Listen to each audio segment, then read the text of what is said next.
眼神那么凶干嘛？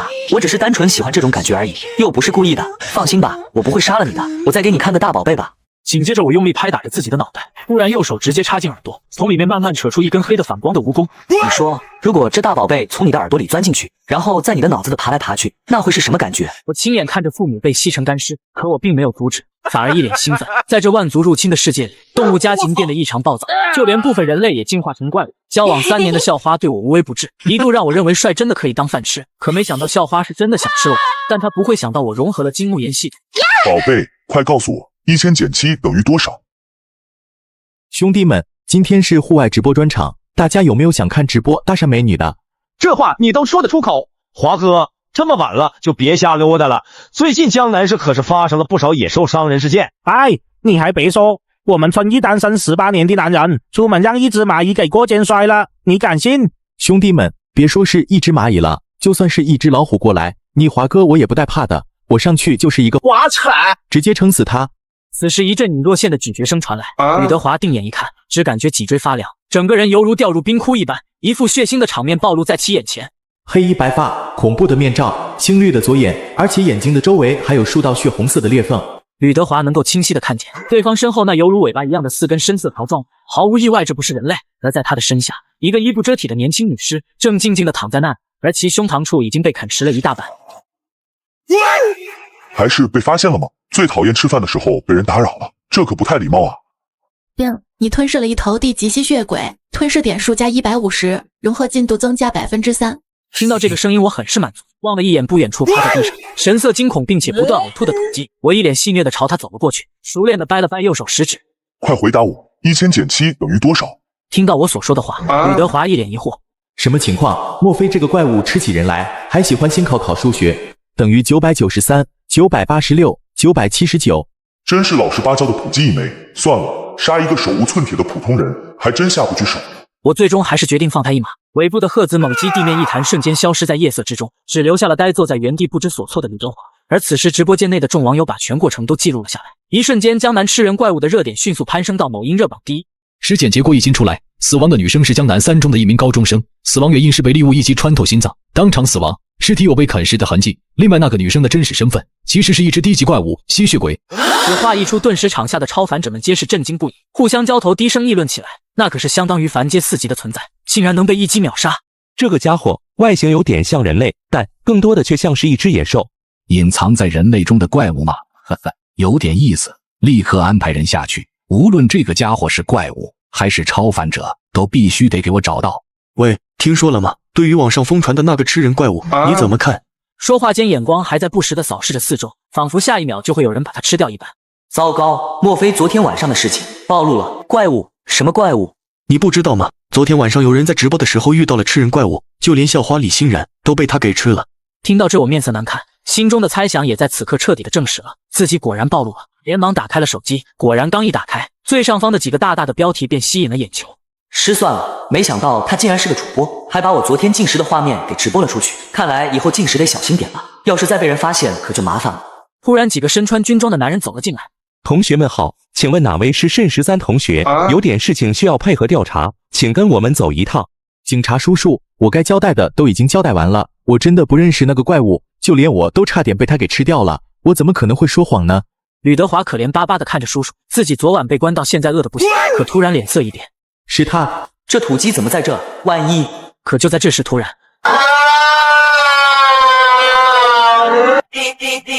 看到这一幕，在场所有人都紧张起来。怎么了？是不是有什么发现？没事，我只是觉得这家伙挺帅的。土鸡的话让我感到意外，他更是低下了头，眼神中充满了不安。在场的人更加确定是搞错，又对两人进行了一系列的排查与询问之后，便将两人一同放了出来。刚出警局，吕德华刚走到一处巷子，只见一个身影瞬间出现在自己眼前。话说，你好像认识我。不，帅哥，是他们搞错了，我不认识你。哦，那如果是这样呢？你认识我吗？话音刚落，我左边瞳孔霎时间变得血红，眼眶周围更是出现了数道裂痕，不断朝着四周蔓延撕裂，头发也在瞬间变得血。这一幕当场就把吕德华给吓傻了。不要吃我，哥，刚才警局人多，给您跪下了。我要想吃你，昨天晚上就把你给吃了。说说吧，是怎么认出我的？最近这1年里，我的嗅觉不知为何变得特别的灵敏，能够清晰地分辨出空气中每个人身上那独特的气味。刚才从你进警局的那一刻起，我就已经认出来你了。这家伙有点意思啊！我突然想起来了，你好像还是一名超人气大主播吧？既然是主播，那么你应该很有钱吧？要不借100万蓝星币给我用用？吕德华一脸懵逼，借钱这是什么情况？还以为是要杀自己灭口，没想到借钱。这年头怪物还缺钱？这也不能怪我啊！刚穿越到这里，身家可是穷得叮当响，租着一个破公寓，就连上学的学费都是当地政府给资助的。如果靠着自己10种能力滥杀无辜，怎么可能做得出来？靠，你这什么表情？你就说借不借吧，别整这些东西，我又不是不还。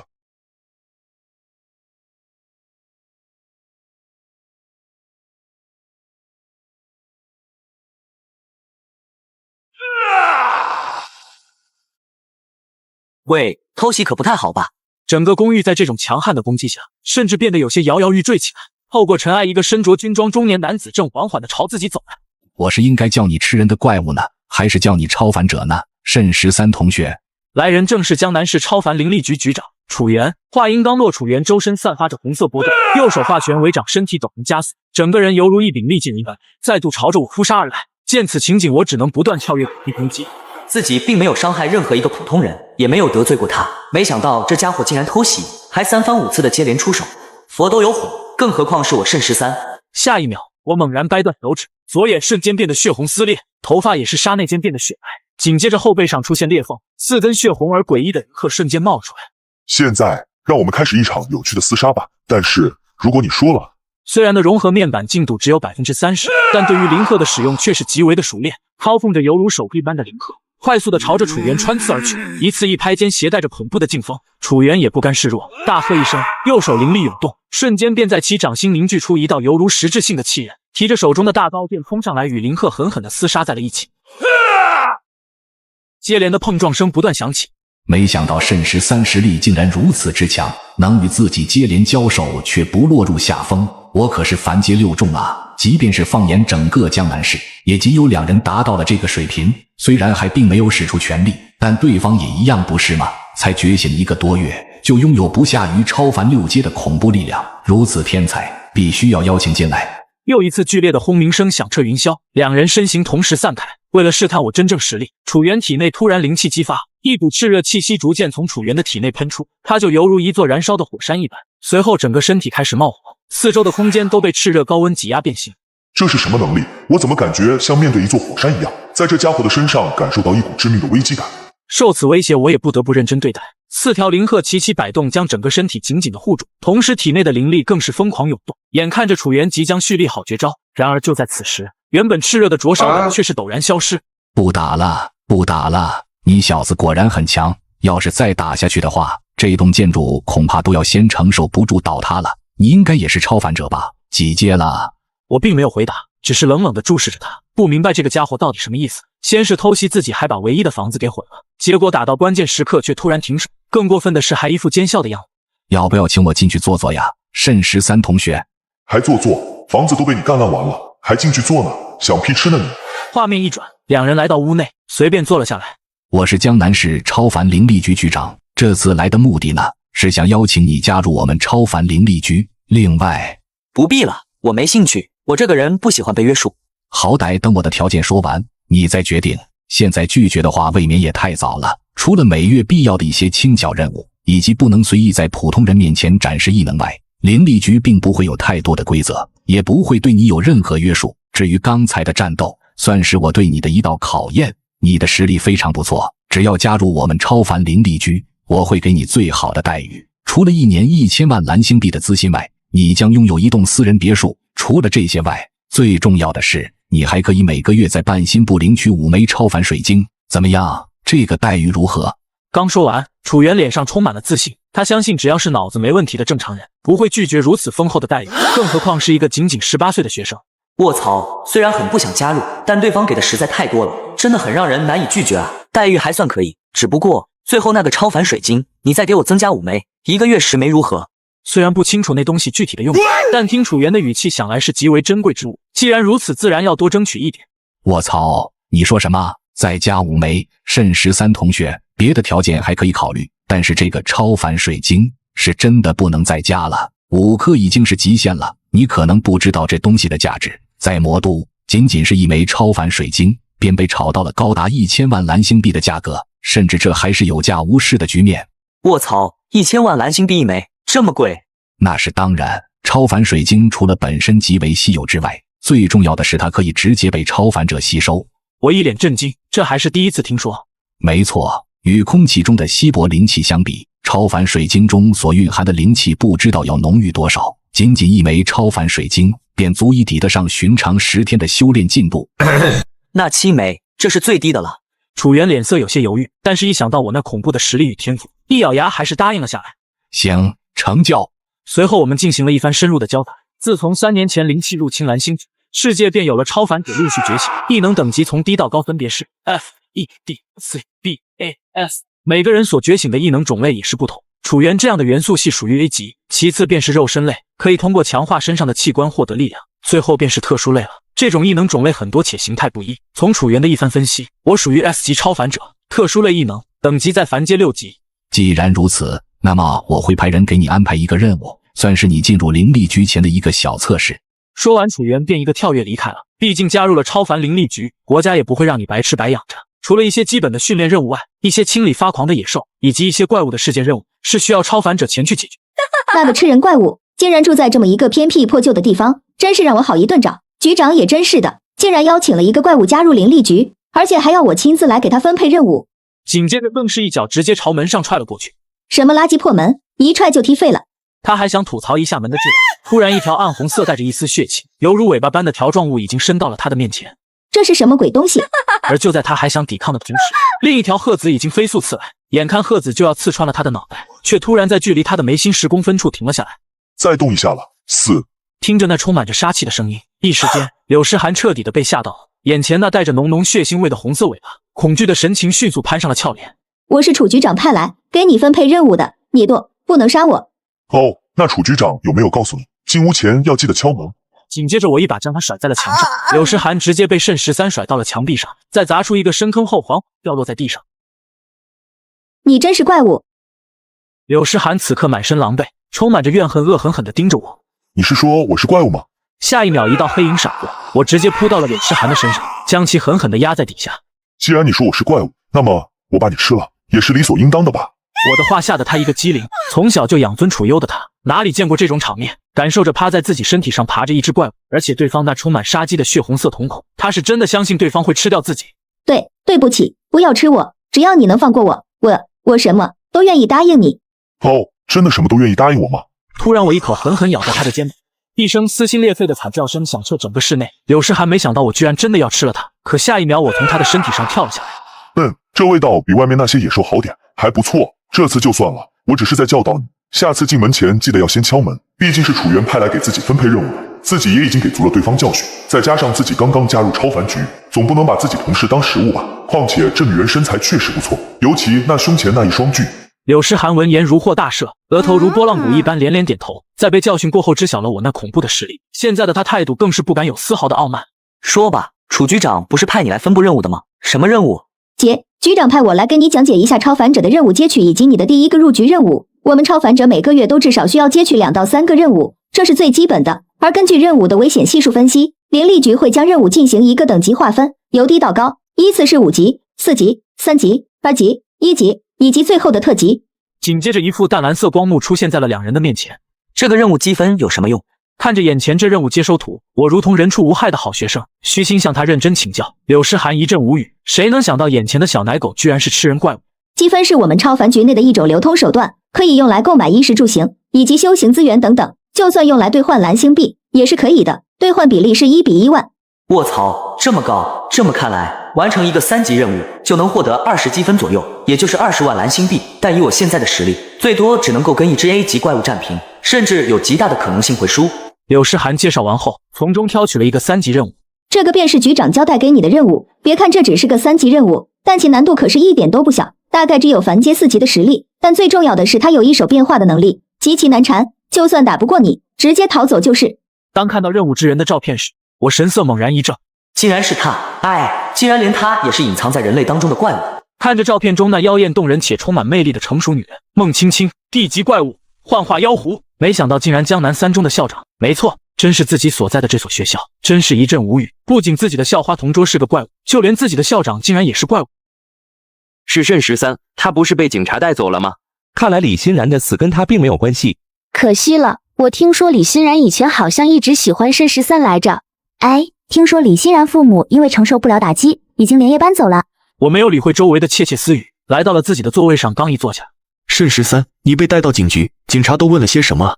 没什么，就是问我昨天晚上去哪了。我说在家里打游戏，他们就让我走了。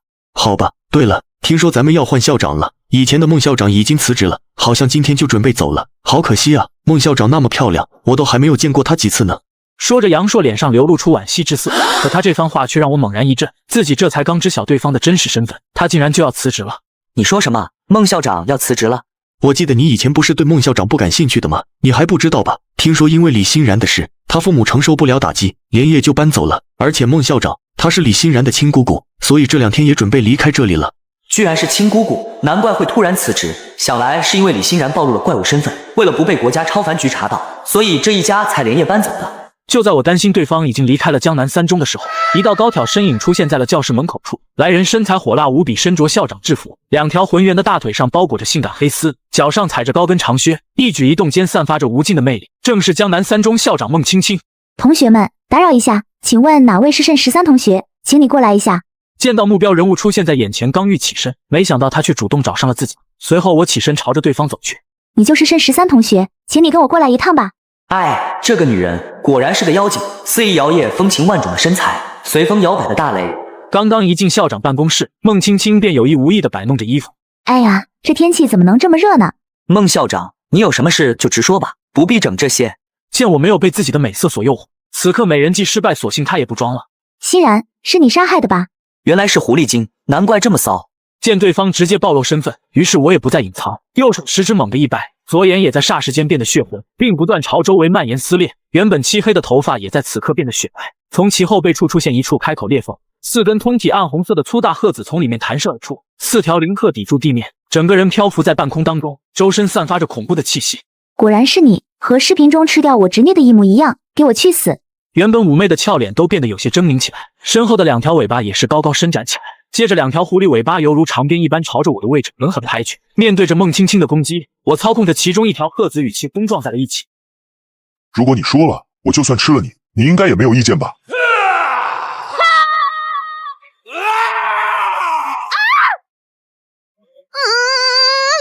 孟青青的2条尾巴犹如利剑一般朝着我不断的射去，沿途所过之处，墙壁皆是被他戳出了一个个窟窿，整个校长办公室顿时乱为了一团。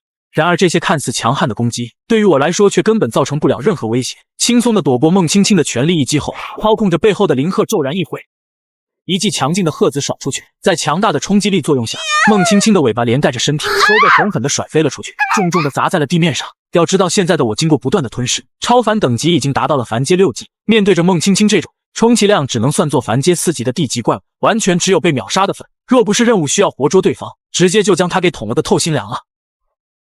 这小子的实力竟然如此强大，可恶！这家伙究竟是人类还是怪物？B级以上的怪物不是都只存在那个地方吗？怎么会出现在这里？难道这小子是人类？可是人类又怎么会啃食怪物？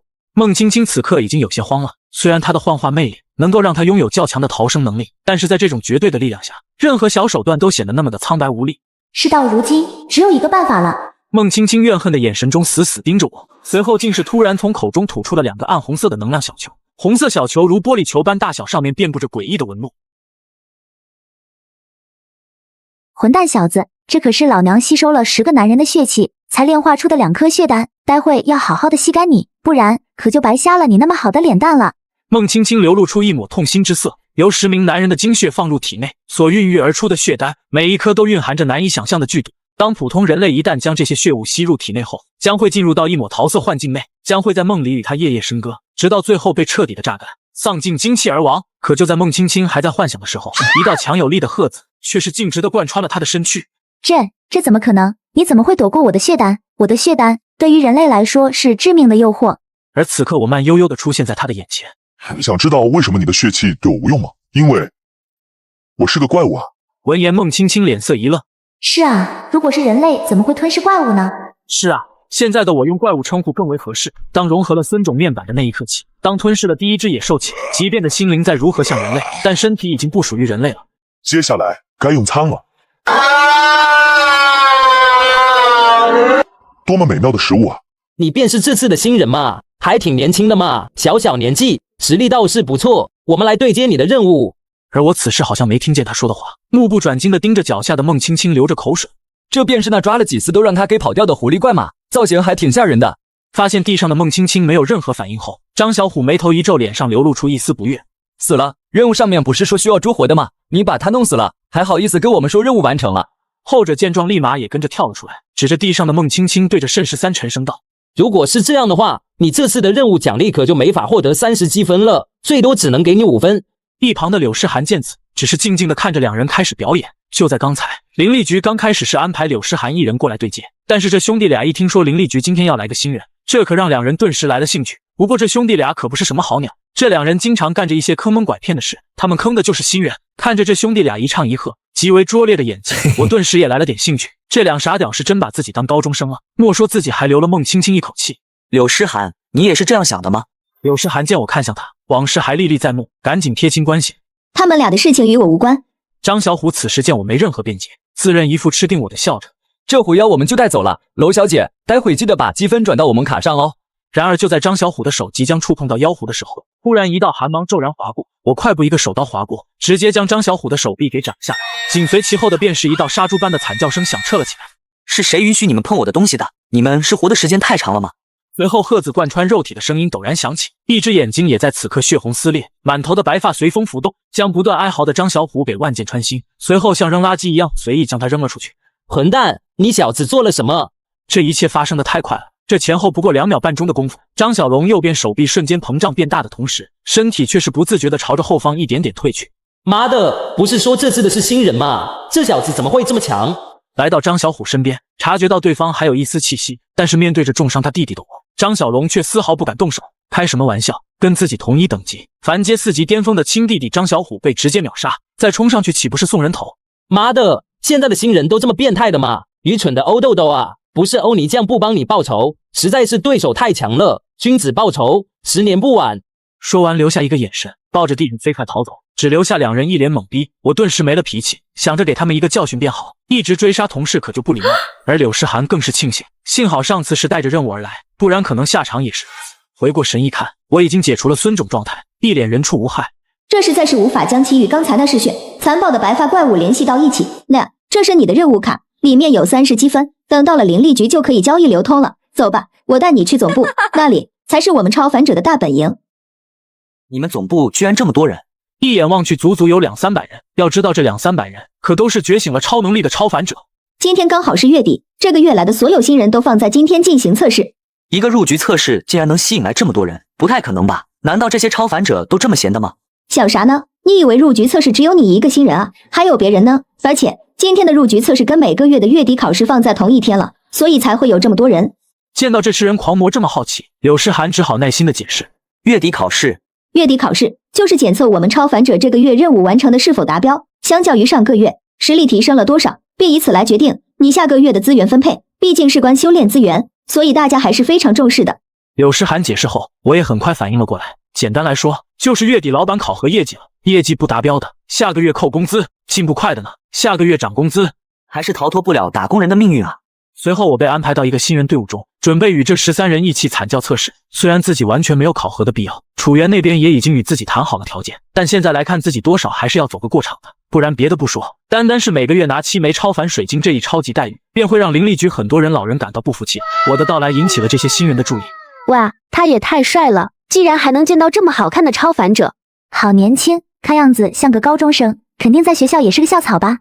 一脸温和，却又极为的帅气，再加上一丝丝的稚嫩气息，少年感拉满了，这不妥妥的小奶狗吗？几位小姐姐看向我的目光中多了几丝异样的光芒，殊不知我看她们也是温柔可爱人傻肉搏，好想抱起来扔地上摔死。各位，新人测试首先便是要测试异能强度，再一个便是测试综合性的实战能力，将由一名老人来与新人对战。当然并不需要新人战胜对方，只需要全力展示自己的战力即可。灵力局也需要通过这些来评判这名新人未来的发展方向，是更适合战斗，还是从事后勤侦查。至于月底考核，则是与上一个月的数据进行对比、考核以及综合测试。随着局长楚原的一声宣布下，这场万众瞩目的测试考核终于开始。我跟随着其他10几人很快便来到了测试区域，正中间放一个力量检测仪器，以及一旁一块约莫2-3米高的黑色建筑物。黑色建筑物看起来像是由某种晶铁所打造而成，在2个测试仪器旁由1名工作人员进行记录。大家排好队，待会我念上名字的，过来汇报一下自己的异能特点。哪位是赵日天？到。一名身材有些消瘦、皮肤黝黑的男子连忙走了上去。你的超能力是什么？局部硬化。问的是你超能力，不是你2弟的能力。我的超能力真的是局部硬化，不信你看。说着，赵日天的一条手臂霎时间变得黝黑邦硬，所有人都愣住了，这小子居然来真的。接下来测试异能强度，用你最大的力气攻击这个仪器。工作人员指了指一旁的力量检测仪，闻言赵日天拳头霎时间变得远飞一片，接着使出吃奶的力气，一拳轰向了面前的仪器，一个大大的 C 字显示在了屏幕上。局部硬化，异能强度 C 级，还不错，好好加油，后面说不定能达到 B 级。下一个。时间1分1秒的过去，很快便测试了6-7人，这当中除了一名身材娇小的女子，检测的异能强度达到了 B 级外，其他的几人皆是一些 C 级、D 级异能。很快轮到我了，下一个肾13。听到工作人员的呼叫后，我懒洋洋打着哈欠缓缓走上前去。你的异能名称是什么？大概是特殊类吧，林鹤。林鹤，这名字我倒是没听过。好了，展示一下你的能力吧。见此情况，我点了点头，也没有语，立马转化成了孙种形态。原本还清澈温和的眼眸，左眼在霎时间变得血红冰冷，眼角周围有些数条细小的裂纹，显得极为的骇人。满头的黑色头发也在此刻变得雪白一片，身上的气质也在陡然间变得寒冷起来。原先还温和帅气的少年摇身一变，竟仿佛变成了冰冷嗜血的杀戮者。卧槽，这副装扮看起来那么眼熟啊！当看到满头的白发以及那颗赤红色的血眸后，所有人的脑海里都不自觉地闪过一道恐怖的身影。喂，那副打扮怎么有点熟悉啊？白发血瞳，怎么那么像网上流传的那个吃人怪物？不可能吧，怪物怎么会加入我们灵力局？确实，他的实力很强。那个少年真的是个新人吗？就在众人以为我只是打扮有些相像的时候，4根如尾巴般粗大的血红色鹤从背后瞬间展现了出来。见此一幕，所有人都坐不住了。这副打扮没得错了，他就是网上那个流传的吃人怪物。奇怪，怪物怎么会来到我们灵力局，还参加新人测试？是混起来充当卧底的吧？这些怪物的胆子可真大，敢潜入我们灵力局，我看不如直接将这个吃人怪给击杀了。就是，这家伙造成的恐慌可不小，干脆直接杀了他算了。在意识到我有可能是怪物后，无论是这些新人还是一旁的老人，都顿时慌乱起来，一脸的警惕。更有甚者已经施展出了自身的异能，随时准备出手给予我其致命一击。见此一幕，我也很是无奈，同时眼神也不自觉地冰冷了起来。这些家伙是真的不怕死吗？虽然他们人数很多，但真要打起来的话，但我有信心能够斩杀这里一半人，甚至在最后还能做到全身而退。眼看情况越发的不对劲，在高处巡视的局长楚原连忙跑过来，站在慎13面前对着众人解释：大家不要紧张，这位在网络流传很广的白发怪物，他的真实身份其实是人类，是我单独邀请他加入灵力局的。在楚原的一番调解下，众人这才收起了灵力。不过仍有一些人怀着警惕的目光，人类怎么可能会啃食怪物的尸体？即便我是人类，那也是一个心理扭曲的变态吧。哎，真是太可惜了，差点又能加餐了。这局长出现的真不是时候，我还要继续测试吗？一切继续。那个怪肾13，用你的最大力气去攻击这块测试杯。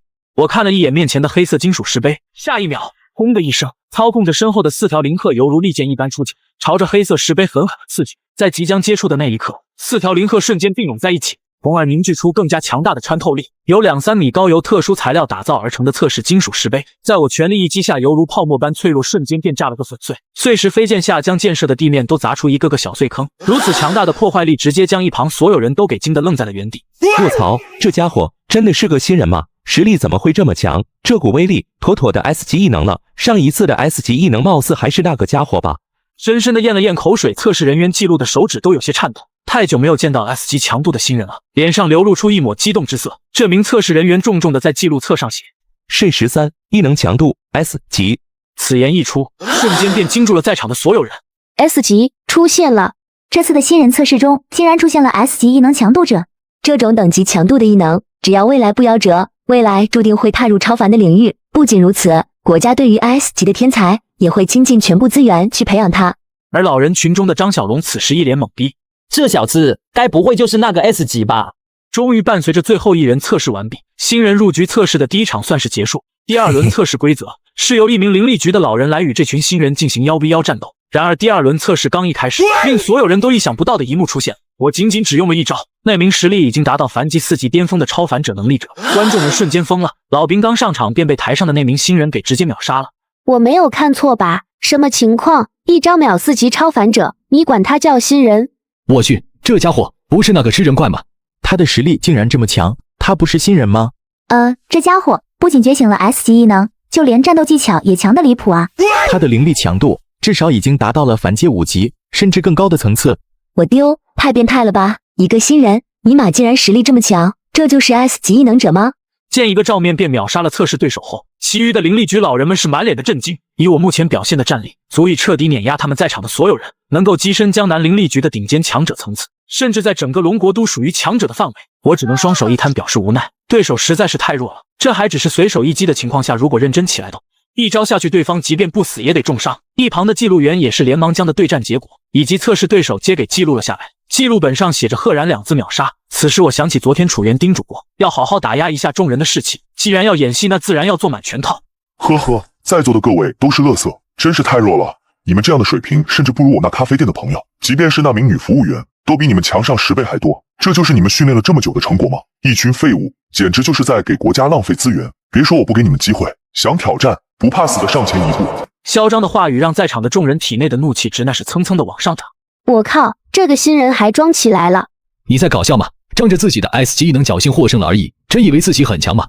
混蛋新人，别太把自己当回事了，你敢跟我单挑吗？老子即便单手，我也能轻松镇压你！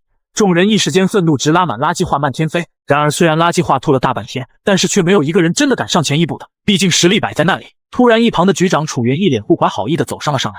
你们也不想让别人知道，还比不上一个新人吧？都没人说话，就当你们默认了，愿意出战新人慎13的向前一步。说罢，众人竟然犹如事先商量好了一样，齐刷刷的朝着后方退去，只留下了一个倒霉蛋还停留在原地。而这个倒霉蛋刚好还认识。 What？ 这群妖毛不讲武德是吧？一个个这样玩，好。张小龙转头看了一圈，发现只有自己，眼泪都快掉下来。而楚原往他肩膀上拍了拍，一脸欣慰。小龙啊，没想到你实力虽然不强，勇气倒是可嘉呀。局长，我……行了，什么都不要说了，我一定满足你这个愿望。在楚原的一番思索下，又挑选了3名凡阶5级的超凡者出来，4人联手一同对战。而我也发现了张小龙的身影，嘴角不由得勾勒出一抹。这一幕，张小龙看在眼里，差点没被吓死。老子只是走得靠前了一点而已，这也能扯上我？3男1女，3人当中有1名是使用武器，拿着一把有半人高大的大砍刀，配上那凶神恶煞的面容；另外1人手上拿着一个金黄色的小球，看起来是暗器、炸弹一类的。至于最后1名面容较好的女子，则是手里拿着一条红色的长鞭，上面布满了锐利的荆棘。至于张小龙就不提了，4人呈围剿姿势将我团团包围起来。见此情况，我嘴角泛起一抹冷笑。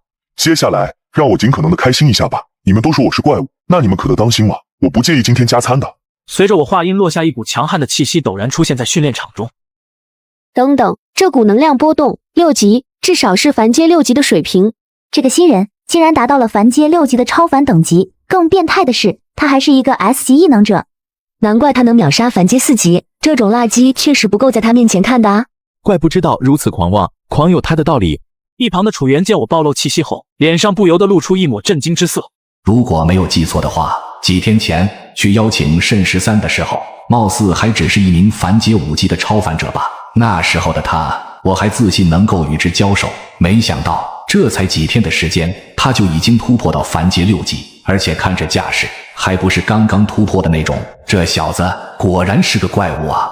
楚原越来越觉得自己邀请我加入灵力局是一个多么正确的选择。正面感受着强大气势的4人则是满脸的凝重，额头之上汗水不停地流下，强大气息让他们就连呼吸都有些急促起来。大家别犹豫了，一起上，我们这个时候应该团结起来。他们深知单打独斗必败无疑，因此几人一出手便使出了全力，周身灵气不断翻涌。壮硕男子将身上的灵气不断地朝着手中的大刀汇集，受到灵气滋养的大刀就犹如嗜血的野兽一般，外形竟是再度变大了几分，刀刃上的寒芒也越发的冰冷起来。手持黄金小球的男子也没有犹豫，直接将向手中的黄金球内凝聚能量，接着朝我狠狠地丢了过去。长边的女子也朝我的位置狠狠地抽了过来，就连实力最弱的张小龙右臂也是瞬间膨胀，携带着一丝怒火轰了过来。感受着这从4面8方包裹而来的强劲能量，我却是不慌不忙。只见我猩红的瞳孔猛地一瞪，后背竟是唰的一声多出了2条暗红色的翅膀。什么翅膀？这种东西怎么可能？他的超能力不是那个尾巴一样的东西吗？怎么又会多出2条翅膀？既然都觉得我是怪物，那就让你们见识怪物的能力。突如其来的多出了2条如火焰般的翅膀，这着实震惊了在场的众人。而释放出雨鹤后，我借助着雨鹤的灵动性与短暂的滞空能力，脚尖微微用力便直接跃至半空，直接将所有人攻击躲避的同时，心神移动间 RC 细胞大量释放后，瞬间便体内的鹤子硬化，并从翅膀的2处朝着下方不停地扫射而去。硬化后的鹤子犹如利剑一般密密麻麻，数量巨多的同时还带有极强的攻击力，瞬间便将其中实力较弱的2人给击溃出局。张小龙与另外一名手持长鞭的女子直接被射成了麻瓜，虽然不至于丢了生命，但在床上躺了半个月还是没问题的。持刀壮汉在见识到我的远距离攻击手段后，一边让身旁的黄金球给自己打掩护的同时，手持大刀快速的朝着我冲杀而来。持刀男子那看似笨拙的强壮身躯，竟是在此刻爆发了极快的速度，仅仅是一个照面间便来到了我的面前。虽然你的异能很强，但我的战斗经验却是你这毛头小鬼能够比较的。说完，持刀壮汉挥刀而出，对着我的脖子就是一刀砍去。我一个后弯躲过了攻击后，反手便用出了自己的灵鹤，2根通体血红的鹤子瞬间便与大刀对轰在了一起，接连迸发出数道清脆的响声。与此同时，另一边使用黄金炸弹的男人也没有歇着，对着我就是一连释放数枚炮弹，接连数道爆炸声响起，烟尘四起下。虽然没有造成实质性的伤害，这2个家伙简直就像2只苍蝇一样，一个近，一个远程支援极其的烦人，但在其他人的视线中竟给人一种将自己压制下去的感觉。此时决定不再留手，已经陪他们玩得够久。我突看向远处炸弹男子，下一秒整个人就犹如一只猎豹一般不断穿梭，直冲男子冲去。炸弹男子吓坏了，不断丢出数十枚黄金炸弹，然而我的身形如鬼魅一般从他的攻击雨中来回穿梭，瞬间出现在他的面前。杂技玩够了吧？你也去陪他们2个吧。话音刚落，紧接而至的便是一阵仿佛在打沙包的声音，直接就是一顿拳脚相向，瞬间便打得对方双眼翻白，倒在地上，彻底的失去了战斗力。那么接下来就轮到你了。直接释放出灵鹤，接着爆发出极致的速度，便朝对方冲了上去。一道碰撞声陡然响起，战斗结束。这场4名超凡者共同围攻的战斗，最终结果以失败而告。4人皆是受了不轻的伤势，都被抬去医务室接受治疗去。我反而屁事没有，就连衣服都像新的一样。各位，本次的新人测试以及月底考核到这也就结束了。接下来，我将为此次测试中表现优异的一些人颁发特别奖励。毕竟灵力局的超凡者们也不在少数，其中难免会有一些上班摸鱼，拿着国家资源却不办事的人，因此每个月的考核也能很好的督促他们。由于不少人进步飞速，上面也是非常欣慰，凡阶5级以上的人，特此奖励超凡水晶5枚。此言一出，场下众人顿时发出了一阵惊叹声。1枚超凡水晶至少价值1000万蓝星币，5枚就是5000万，就连我也忍不住感叹国家的大方。卧槽，这样一对比，每个月7枚的超凡水晶，似乎显得也不是那么多了。这老登是不是坑我了？这一次呢，我们江南灵力局有幸加入了2个 S 级的天才，慎13、张居和，他们2人的表现，相信大家刚才也都看得一清二楚，绝对是顶级战斗水平。当前阶段，我们龙国迫切需要人才，尤其是这种顶尖的人才。此时大家才发现，原来 S 级天才还有另一人。这位中年大叔刚刚实战测试也是1对3，而且只用了仅3刀就把3名凡阶5级强者秒杀了。此时我和他的眼神正好对上，而张居和也是背负太刀朝着我走来，气氛在此刻陡然变得紧张了起来。我这个人只跟强者交好，你很强，虽然我现在就很想跟你大战一场，但还不是时候。记住，你我之间还有一场约战。此时我一头雾水，这人是不是脑子有病？大叔，要不现在打一架吧？别等了，我饿了。话音刚落，所有人当场石化，还有赶时间吃饭要求打架的，但却有一个念头出现在他们脑海中：这2人要开打了吗？而且还都是 S 级天才。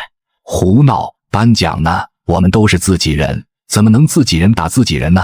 只见楚元缓缓地从身后拿出了2个箱子。对于我们江南市仅有的2个 S 级天才，国家直接奖励每人20枚超凡水晶，蓝星币1亿，私人别墅1栋。另外，他们2人3天后也都将各自拥有一次在龙国机密库内选择任意奖品的机会。楚元的话直接让在场的所有人都沸腾了。如果说先前的奖品就已经极为诱人了，那么现在2人的奖励才真正的诠释了什么叫做毫无人性。经过1天战斗，而且还不停的使用鹤子，此刻的我早已经饿得想要啃人了。虽身为孙种，但也可以不依靠进食人肉来生存。可是相较于其他的一些食物，人肉对自己来说似乎有一股莫名的刺激感。冰，你吞噬一头凡阶2级变异野兽，奖励吞噬点加20。这久违的声音好久也没出现了，才只加了吞噬点，融合进度似乎好久都没有提升了。看来最近等找个时间出去狩猎一番了。就在我继续大口吃着桌上的食物同时，一阵猫叫声传来。只见窗户外一道人影，正以一种极其诡异的姿势蹲在那里，静静地看着自己进食。我看着外面的人影，眼神逐渐冰冷。下一秒，身影跳了进来，出现了眼前，是个一双猫儿与一条长长的尾巴，尾巴一摇一摆，撩动人心。这家伙是猫娘。你好呀，慎13同学，我叫林青竹。人家已经在这里观察你很久了。我不认识你，说吧，有什么事？慎13同学，难道你不请我坐坐吗？这地方可真不错啊，这就是 S 级天才的待遇吗？对方一脸好奇的在房间里来回走动，还时不时的从胸口处拿出个手机咔咔一顿拍。我看的那是一个头大。你这女人是把这里当自己家了吗？你找我究竟有什么事？我可以住这吗？这女人是脑袋不太正常吗？第一次见面就往别人家里住。我正要开口拒绝，太好了，你没说话就是默认了，那我明天就搬来这里，毕竟这房子这么大，你一个人住也用不完，对吧？林青竹语出惊人2句话，直接给自己整不会。不是，大姐，咱俩见都没见过，你一上来就要住我这，说正事吧，你找我有什么事？见我一脸不悦，他终于说出此行的目的。慎13同学，你的实力很强，有没兴趣干票大的？干票大的？什么意思？林青竹也不再犹豫，直接从手上的任务表中快速的调出某一个任务，一道蓝色光幕出现两人面前。B 级次元裂缝。看到任务光幕上的详细信息后，顿时明白过来，对方这是邀请自己去组队刷怪。可令我不解的是，虽然这个任务的奖励颇为的丰厚，但是应该还不值得林青竹专门跑来找自己合作。见我迟迟不回应，他终于做出解释。那可不是一个简单的 B 级次元裂缝，在我们之前的探查中，那里似乎隐藏着一整条灵矿。卧槽，灵矿！从异次元裂缝出现起，直到现在，即便是龙国官方出手，也才有幸发现了一条超凡水晶矿脉，哪里有没灵矿，龙国是知道的一清二楚的。现在你居然给我说发现了一座灵矿，见我还是不愿意相信，林青竹只好将经过说了出来。大约在1个星期前，与闺蜜在一次执行任务中，意外发现了一处异次元裂缝，也就是任务上的这座 B 级次元裂缝。我们是第一个发现这处裂缝的人，而且从抑制地级怪物的口中了解到，在一处山脉里有一个由灵石堆积出来的矿脉，粗略估计至少有数万枚之多。事后我们也亲眼所见那处矿脉。可就在两人欣喜若狂准备采集之时，却是突然蹦出了一只 A 级怪物岩石巨人，实力相当于人类超凡者当中的凡阶7级巅峰。结果两人不是那怪物的对手，本以为这条灵矿会被国家收纳，可没想到龙国居然没有发现这座灵矿，还将这处次元裂缝给定为 B 级，投入到了任务档案中。听完他的解释，我心中一阵盘算，这女人胆子也真够大胆，私下里发现了一整条超凡灵矿，竟然敢隐瞒不说。这件事要是被国家高层给知道，她这下半辈子恐怕是要跟铁窗作伴了。如果你说的是真的话，我可以跟你们联手，但事成之后，我要其中的5成。5成吗？林青竹思路一番后，最终还是咬牙答应。毕竟我的实力有机会能把那只级怪物处理。确定了行动时间后，两人又在房间内详细探讨了许多细节，最终在对方依依不舍的目光中，自己将林青竹给赶出去。慎13同学，事情就这么说定了哦，记得明天早上不要睡过头哟。这女人竟然真的想在这里过夜，吓死我了！留下一句话，林青竹那妖娆的身影便消失在了黑夜中。既然时间定在明天，那必须得尽快提升实力了。虽说只是一个 B 级次元裂缝，但是里面也是有不少怪物存在的，其中更是有一个 A 级怪物。我将今天新人测试奖励的超凡水直接塞进了嘴里嚼了起来，发现味道还不错，就是有点硬。随后我果断将剩下的超凡水晶用手剁碎，将它们全部倒入口中，顿时一阵舒爽传遍全身。突然我想起楚原好像说过，这个超凡水晶是用来吸收里面的灵气。一夜的时间悄然流逝。青竹，你说的那名新人靠不靠谱啊？那可是 A 级怪物，对方就算是个 S 级异能者，也是个新手，天赋只能代表着潜力，并不能代表现有的实力。在听说林青竹找了个新人过来，跟他们一起去清剿那座 B 级次元裂缝，当时还以为他受什么刺激了。一个新人进入次元裂缝，恐怕连死都不知道怎么死的。我说瑶瑶，这一路上你都问了我800遍了，放心吧，那小子的实力我昨晚观察过，至少也在凡阶6级，甚至更高，实力保证没问题。可别瞎想，是白天的战斗力，要不你去跟他深入交流一下。那个新人非常帅哦，看起来像是你的菜。一边解释着的同时，林青竹嘴角盖起一抹坏笑，同时两人也见到了早已等待多时的我。哇，没想到13弟弟竟然这么好看。瑶瑶，我突然改变主意了，我觉得慎13同学更像是我的菜呢。说罢，他甚至还朝我抛了个媚眼，整得我一阵无。你好，我叫慎13，人人口中说的吃人怪物，请多多指教。你好，我叫木瑶，希望你待会能把所有妖兽吃了，嘻嘻。你们俩怎么才刚见面，手就拉到一起了？不行，我也要拉13弟弟的手。随后我被两美女一左一右的挽着手走在路上，不少灵力局的人看到这一幕都在纷纷挤兑。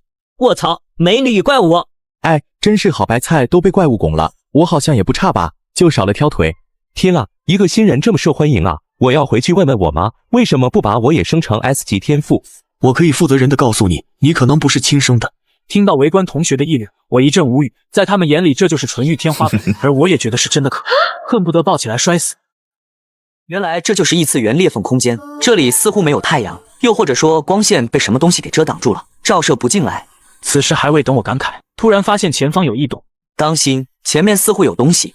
话音刚落，周围的灌木丛中立马出现了一阵叽叽喳喳的怪叫声，一些造型怪异、深红色皮肤、跟成年土狗差不多大小的变异生物出现了，数量挺多，密密麻麻的，一眼望去少数有大几百只，似乎是一些变异的老鼠。虽然这些变异老鼠们数量很多，但是实力却是非常低下。感受到我们的气息后，正发疯似冲了过来，数道寒芒闪过，手持2把黑色短刃的林青主，犹如一只矫健的猫咪冲入鼠群，鬼魅的身影不断闪烁，所过之时，这些变异老鼠纷纷倒下。而一旁的木瑶在此刻也是出手，他的手中竟是凭空出现了一只翠绿色的笛子，只见前者举起笛子轻轻吹奏，霎时间上百只跳动着的变异老鼠竟突然呆立在原地，犹如一具具行尸走肉般浑身抽搐，片刻后直接一头栽倒在地面上。原来他的能力是吹箫，似乎是一种辅助性的异能，应该是这么理解吧。既然他们都出手了，那我也不能再浪费时间了。说到我左眼猛地变成鹤眼，一头黑发骤然变白，圣13操控着自身的羽鹤瞬间便跳跃至空中，瞬间漫天的鹤子犹如利剑一般铺天盖地，成片的朝着地面上的变异鼠群中射去。此时久违的提示音再次出现，并你击杀了一只凡阶1级变异老鼠，奖励吞噬点10。并你击杀了一只凡阶2级变异老鼠，奖励吞噬点20。叮叮叮叮叮叮叮。仅仅不到10分钟的时间，变异老鼠群便被彻底的消灭干净。我却突然感受了一股不俗的气息正在快速逼近，一道轰鸣声陡然响起，只见一只足有成年老虎般大小的变异老鼠窜了出来。这是变异鼠王，恐怕已经达到了凡阶5级的水准。不过很可惜，老鼠终究还是老鼠，一辈子活在下水道里的东西，即便是这只鼠王，也只不过是一只大一点的老鼠罢了。而此时鼠王看着遍地子孙后代的尸体，顿时一双鼠眸都变得赤红起来，挥舞着手中的利爪就朝着几人撕咬。就在我准备随手将他弄死的时候，林青竹却挡在了我的身前。13小弟弟，这只小玩具就交给我来处理吧。林青竹舔了舔小爪，随后径直朝着变异鼠王冲去。只是一个照面，林青竹一爪子将鼠王的身躯洞穿，彻底结束了对方的生命。与此同时，一座宛如宫殿式的建筑内，10几道人影正汇聚在这里，他们正是这座次元裂缝内的怪物们。各位与其在这里等死，不如随我主动出击，灭杀这些人类入侵者。半兽人的话瞬间让众怪顿时响应纷纷，10几道身影顿时浩浩荡荡地杀了出去。而我们3人接连不断的地毯式屠杀下，也终于来到了在这里的一个巨山洞。只见一道高大的身影缓缓地从山洞中走出，这是一头外形看起来像是牛头人的怪物，手持一柄开山大斧，足足有3、4米高。人类，把你的女人让给我，我可以给你留个全尸。我们兽人族拥有这个世界上最优秀的基因，只有跟这种漂亮的女人交配，才能繁衍出更多的优秀后代。很显然，这只牛头人没有将瘦小的3人放在眼里，一双牛眼色眯眯地盯着林青竹与木瑶2人。你这头大傻牛，还敢窥探本小姐的身子？就你那丑逼样，连我13弟弟的一根毛都比不上。林青竹说着，还一条胳膊直接就搭在我的肩上。13弟弟，待会可要帮人家好好的揍一下这只大傻牛哦。女人，等我劈完了这个男人，再让你好好见识一下我的厉害。牛头人无可匹敌的力量。只听牛头人一声大喝，旋即挥舞着手中的巨大黑色战斧，朝着我急速冲来。见此一幕，我瞬间切换孙种形态，面对着牛头人的奋力砍击，得意的操控着其中的2条灵鹤，直接便迎了上去。轰！没想到这只牛头人看起来不太聪明的样子，但是其实力却是非常不弱的，竟然达到了人类超凡者当中凡阶6级巅峰的层次。没想到遇到第一只怪物就是 B 级，我们这运气也是没谁了。13弟弟，你需要帮忙吗？见这只大傻牛竟然还是一只 B 级怪物，一旁观战的林青竹2人也是有些吃惊，一共就3只 B 级怪物居然被遇上了。我用行动拒绝了他们帮忙，释放所有鹤子巨大的力，直接便将这只牛头怪给轻而易举的击飞了出去。牛头人发出一声惨叫，整个牛身狠狠地砸进了一块巨石上，强大的力量直接将整座山石都给砸出了个深坑。牛头人从地上爬起来后，脑袋嗡嗡的瞬间恼怒起来。愚蠢的人类，竟然妄图挑战牛头人的力量，感受一下来自牛头人的愤怒吧。见对方主动上来着急受死，我决定也不再有丝毫的留手，习惯性的掰断了食指。下一秒，无尽杀机的4条灵鹤瞬间弹射而击，随着一道血花声响起，4条灵鹤直接将这只牛头人给贯穿了个透心凉。混蛋，我们牛头人是不可战胜的。并你击杀了一只 B 级怪物牛头人，奖励吞噬点500，融合进度增加2%。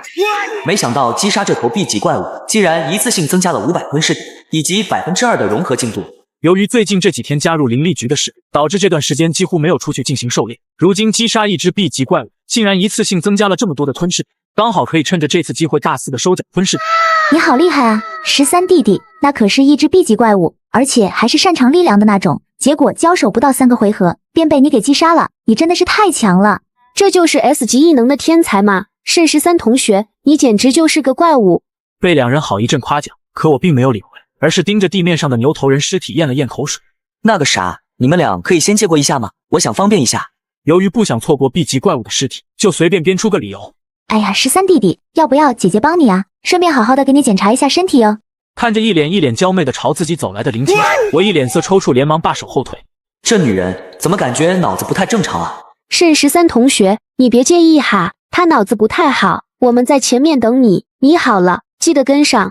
留下一句话后，慕瑶便拉着林清竹疾驰而去，而我望着地面上躺着牛头人尸体，嘴角不由得流出了口水，瞬间变成餐种状态，大口啃了起来。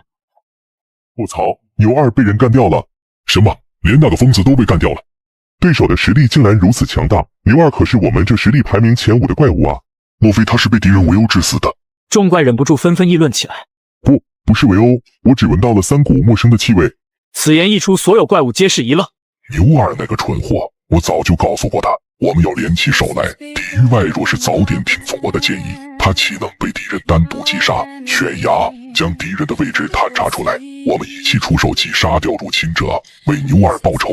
老大，在前方15公里处有这2道人类的气味，至于还有一个，那家伙身上的气味很古怪，虽然是以前从没有闻到过的味道，但他的气味却更像是我们怪物一族。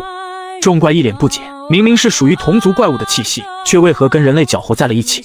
走吧，将那2个人类直接击杀。至于那个身份不明者，如果愿意加入我们就算了，如果他敢反抗的话，直接出手击杀。一声令下，10几只怪物瞬间便消失在了原地。与此同时，另一边，林清竹与慕瑶2人依旧在进行着地毯式的屠杀。对于这些变异生物，完全不值得他们有任何的评价。两人也是秉持着能杀多少就杀多少原则。慎13他还没有跟上来嘛，会不会出了什么事？放心了，瑶瑶，13弟弟的实力，即便是那只 A 级怪物出现，都不会是他的对手。你有关心他的时间，倒不如来关心关心你的好闺蜜。你不会对那小子动情了吧？慕瑶一听，老脸一红，挥起龙爪手就朝着林清竹扑去。就在两女玩闹的同时，忽然周围10几道破空声陡然响起，下一秒，10几只造型怪异、大小不一的怪物瞬间出现在了两人的面前。这下可不太妙了啊！两人便能够清楚地察觉到眼前这些怪物的恐怖实力，一共17只怪物，其中 D 级怪物10只，C 级5只，还有一只 B 级狗头人首领，而且还有一只躲在黑衣下看不清面目的怪物。只见他一挥手，所有怪物朝着两人冲去。那名拥有 B 级实力的犬头怪物直接举起了手中的魔杖，紧接着魔杖最上方镌刻的紫色水晶散发出一道耀眼的光芒，此时周围的空气都仿佛被抽动了起来。小心！而就在两人跳出去的一瞬间，一道黑紫色火焰凭空出现在了他两人先前的位置，将所处位置的一切焚烧殆尽。这是什么攻击手段？巫师吗？还是第一次见识到怪物使出这样的攻击手段，简直跟一般的元素类超凡者一样。见林清竹两人躲过了自己的攻击，犬头怪物继续操控着手中的法杖，不停地朝着两人施展出攻击手段。一旁的其他怪物们也都找准时机，时不时地朝着两人围攻而去。两人不断躲避着这些怪物偷袭的同时，还一边施展着攻击手段，想要进行反击。局面由林清竹将一只地级怪物切割成无数碎块，出现了变数。你这人类找死！黑衣下看不清面目的怪物怒了，这么多怪物一起来围攻偷袭两个女人，竟然还被对方出手直接反杀了一个。一股强大的气息冲天而起，只见那名浑身缠绕着黑纱的怪物首领身形一闪，便来到了林清竹的面前，利刃一般的爪子朝着他挥去。沿途的一切皆是被撕得粉碎，留下一处处深深的裂痕。林清竹手持2把断刃，也是朝着对方引了上去。一声巨响，强大的力量直接将林清竹震得虎口发麻，就连手中的双刀都差点没拿稳。可恶，这个怪物的实力怎么这样强？这种力量丝毫不比那个大傻牛弱啊！可恶，难道自己今天真的要栽倒在这里了吗？林清竹越打越心惊，这家伙的强大程度丝毫不弱于他之前遇到的那只极怪物。又是一道剧烈的斩击落下，巨大的冲击力瞬间袭来，林清竹一个躲闪不及，后背顿时被这怪物首领一刀砍中，瞬间多了3道骇人的伤疤后，而那怪物又是直接一脚狠狠地踹在了林清竹的身上，后者顿时被踢飞了出去，重重地砸在了地面上，一口鲜血猛地喷出，就连手中的断刃都忍不住拖出了手。清竹在另一处战场上的慕瑶脸色骤变，慕瑶使尽浑身解数，拼命想要前去援助，然而犬头怪又怎么能他所愿？慕瑶只能一次次的被对方击退。此时林清竹看着黑衣怪物首领一步步走来，现在的自己就犹如一只待宰的羔羊。可恶，就这样死了吗？这一次就连灵矿的面都还没有见到。此时他的脑海中却是不自觉地闪过一道白发少年的身影。小混蛋，早知道就该好好的帮你检查身体了，这下好了吧，不能占你便宜了。林青竹满脸绝望地闭上了眼睛，静静地等待着死亡的降临。可就在这时，一道冰冷刺骨的话语让所有人浑身一颤：你们这种家伙，即便是死1万次都不够啊！是谁装神弄鬼的，想找死不成？带种了就给爷出来！然而下一秒，一道破空声陡然响起，一条暗红色如鱼鳞状的粗大尾巴直接贯穿了他的身躯。猪头怪物还未来得及做出任何反应，彻底失去了生命。此时我一脸嗜血地挡在了林青竹的身前，嘴角还残留着刚才进食的残渣。你是谁？明明不是人类，为什么多管闲事？我并没有理会怪物的咆哮，转身看了一眼林青竹，才松了口气。还好这女人没挂，不然这次行动可就要泡汤了。13弟弟，你这泡尿可是差点要了姐姐的命啊！要是你再来晚一点，姐姐我就再也无法为你检查身体喽。见对方即使身受重伤，却依旧没忘了调侃自己，似乎对检查身体一事有着巨大的执念，给我整得好一阵无语，真的好想把他抱起来摔死。慎13，小心点，他们数量很多，还有着2只 B 级怪物。面对着数量如此之多的怪物联手，穆瑶小脸上充满了担忧，而我只是两手一摊，放心，对付这些腐烂的杂鱼们还是没问题的，只不过吃个下午茶的功夫，这些畜生竟然翻天了。此时怪物首领也没有废物，大手一挥，所有怪物朝我冲杀而来，而我此时只是丢下一句：照顾好自己，剩下的交给我。整个人就如同瞬移一般，在这些发狂的怪物群中不停闪烁，精准地躲过无数道攻击。躲避的同时，抬手抓住一只地级怪物，当着怪物首领的面将它撕碎。你们也不过如此，还真是弱得可怜啊！说完，我再次穿梭在怪物群中厮杀。然而这时感受到一股危险的气息，我立马利用鹤子瞬间远离原地。与此同时，犬怪的攻击也已然到来，剧烈的黑色火焰不断焚烧。那柄法杖看起来很不简单啊！这只狗头军师一直在远处放火放电的。由于战场由老六偷袭搞得极其的烦躁，我利用背后的灵鹤弹射向着狗头军师飞去，周围的数只怪物被瞬间秒杀。见对方朝着自己冲来，此刻狗头怪物内心也有些慌了。虽然自己是一只 B 级怪物，但是近战根本不是我的强项啊，更擅长的是远处攻击。若是一旦被近身，那么我可就危险了。一眨眼的攻击怪物群中又被其秒杀了5、6只怪物。眼见这尊杀神马上杀到自己跟前，犬头怪物拼命操控着手上的法杖，想要施展出最强的能力将其击退。可对方那恐怖的速度令自己根本就摸不到。此刻一旁观察怪物首领都有些坐不住了，没想到对方实力这么强悍，照这个速度下去，自己这边的人都快要被杀光了。看准机会，怪物首领快速冲到我的面前，就是一道斩击。而我此时立马操控着背后的灵鹤向上迎了过去。明明是只怪物，却跟人类搅和在一起，简直就是我们高贵兽族中的耻辱。明明具有怪物的特征，却反而去保护那2个人类，甚至还因此击杀了不少的同类种族。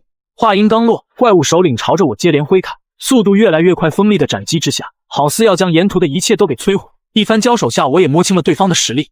这家伙的实力已经完全超越了一般的 B 级怪物，他的真实战力甚至与人类超凡者当中的凡阶7级相差无几。那么这家伙就处于 B 级怪物之上， A 级怪物之下的存在。牛二，是你杀的吧？怪物首领也感受到了对方的强大。牛二，哦，你是说那个脑子不太正常的牛头人吗？是我杀的，不过它的味道还真是难吃，就犹如海边的塑料一样。说完，我一脸期待地看向对方，不知道你的味道怎么样，希望待会不要让我失望啊。所有怪物都一脸惊恐地望向我，从刚才的对话中得知，眼前这家伙竟然还吃了牛二。虽然怪物偶尔也会吃一些人类不假，但他们还未听说过有哪只怪物会去吃自己的同类的。怪物吃怪物，这家伙究竟是个什么东西啊？见自己这边士气大减，怪物首领顿时大怒：悬崖，从一旁协助我，其他人随我一起出手，击杀此人。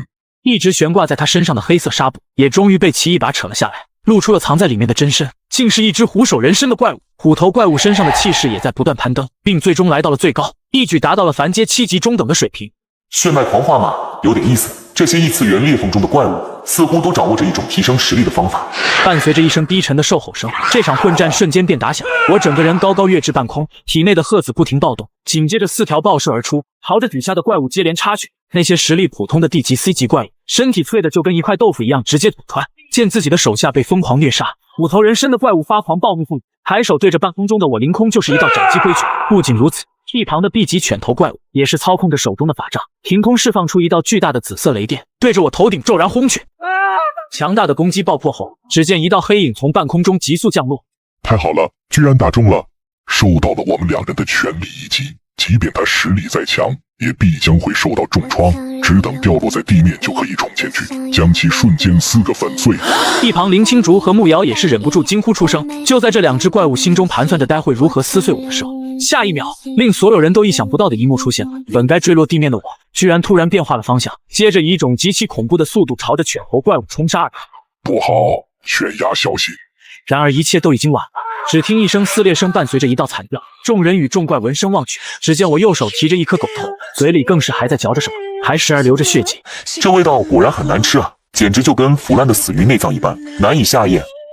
叮，你击杀一只 B 级怪物，奖励吞噬点500。叮，你吞噬了一只 B 级怪物，奖励吞噬点500。听到提示音响彻脑海，我不禁浮现出一抹微笑，而这个笑容在这些怪物的眼里，则更像来自地狱索命的死神一般。你竟然吃了犬牙！此时虎头怪浑身颤抖，不知是因为愤怒还是害怕，这些怪物从灵魂深处狠狠地震撼到。这种味道，只是尝了一口，便感觉腥臭无比。小猫咪，希望你的味道，待会可不要让我失望啊！话音说完，我将手里的狗头一扔，操控着背后的鹤子朝着剩余的怪物杀去。见此一幕，那虎头怪一惊，想要做出抵挡，却见林鹤猛地一抽，强大的力量直接将他整个身子都拍飞了出去。接着，其中一条鹤子直接抓住了那虎头怪的一只脚，拖了过来。别怕，我会好好对待你的。接着就犹如抽麻袋一般提着对方的脚，狠狠地对着地面摔打了起来。一下、两下、三下，虎头怪物也在的接连抽打撞击下不停地口喷鲜血，而且每砸一下就会传来我的癫狂的笑声。快告诉我，1000减7等于多少？一道道的撞击声伴随着惨叫和阴森笑声不断的在所有人耳边响起。如此暴力的攻击手段也让后方观战的慕瑶看得眼皮直跳，心想这还是那个平时人畜无害的盛13同学吗？至于剩余的几只小怪，见到自己的老大都被如此蹂躏后，早就已经吓傻了，直接瘫倒在了原地上。很快在一阵抽摔下，原本威风凛凛的 B 级虎头怪物，此刻已经被彻底的摔断了气。这就是死了吗？1000都还没减完就完事了，真是无趣啊！说话间，其身后的4条灵鹤又是突然爆射而出，伴随着4道血花溅起，剩下那4只瑟瑟发抖的怪物也被一下子贯穿了身体，鲜血洒落了一地。叮，你击杀了一只 B 级怪物金额虎，奖励吞噬700。叮，你击杀了一只 C 级怪物，奖励吞噬点200。叮，你击杀了一只 D 级怪物，奖励吞噬点150。叮，叮叮叮叮叮，恭喜宿主融合进度程度达到50%，成功解锁下一阶段，当前融合形态蜈蚣形态半鹤者。接连不断的系统声令我瞳孔一怔，卧槽，竟然解锁了半鹤者蜈蚣形态！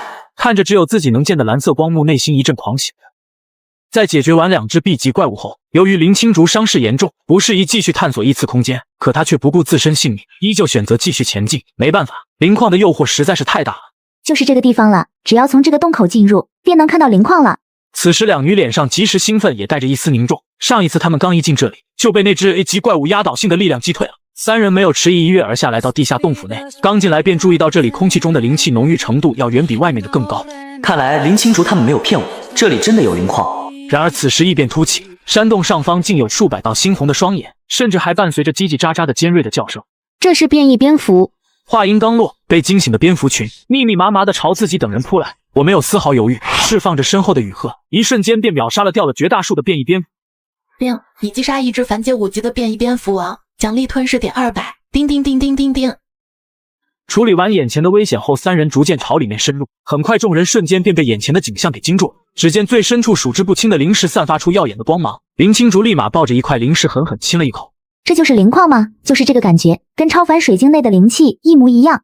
青竹，有些不太对劲啊，那头 A 级岩石怪物哪去了？为什么没有出现攻击我们？我们上次刚一进来，可就立马遭到了对方的攻击，如今都已经深入到这里了，却还没有发现他的踪影。慕瑶脸上满是疑惑，这时林青竹也反应了过来。对呀，那只岩石怪呢？怎么没有出现？就在几人疑惑的同时，却是突然感受了一丝强悍的气息。下一秒，一阵地动山摇的脚步声传来，只见一头身高5米、浑身都是由石头组成的巨大怪物将整个出口都给拦了起来。在不远处的灵矿内，又是缓缓地走出了2道身影，其中一人被黑衣包裹，看不出样貌；至于另外一个，则是一只足有3-4米高、浑身长满利刺、尖嘴獠牙的强大怪物。感受到怪物的气息，林青竹与慕瑶的脸色骤然一变。2只 A 级怪物外加一个神秘的黑袍人，情况有些不妙，怎么感觉这是在故意等着几人进来？又是你们这2个贪婪的人类，上一次放过了你们，现在竟然还敢回来！闻言，林青竹与慕瑶脸色更加的难看，没想到这大傻子竟然还记仇，而我反而一脸平静，目光死死盯着黑袍人。在成为参种后，嗅觉也变得极为的灵敏。如果没有判断错的话，眼前黑袍底下隐藏着一名人类的味道。难道人类与秘境中的怪物竟然联手了？这家伙究竟是谁？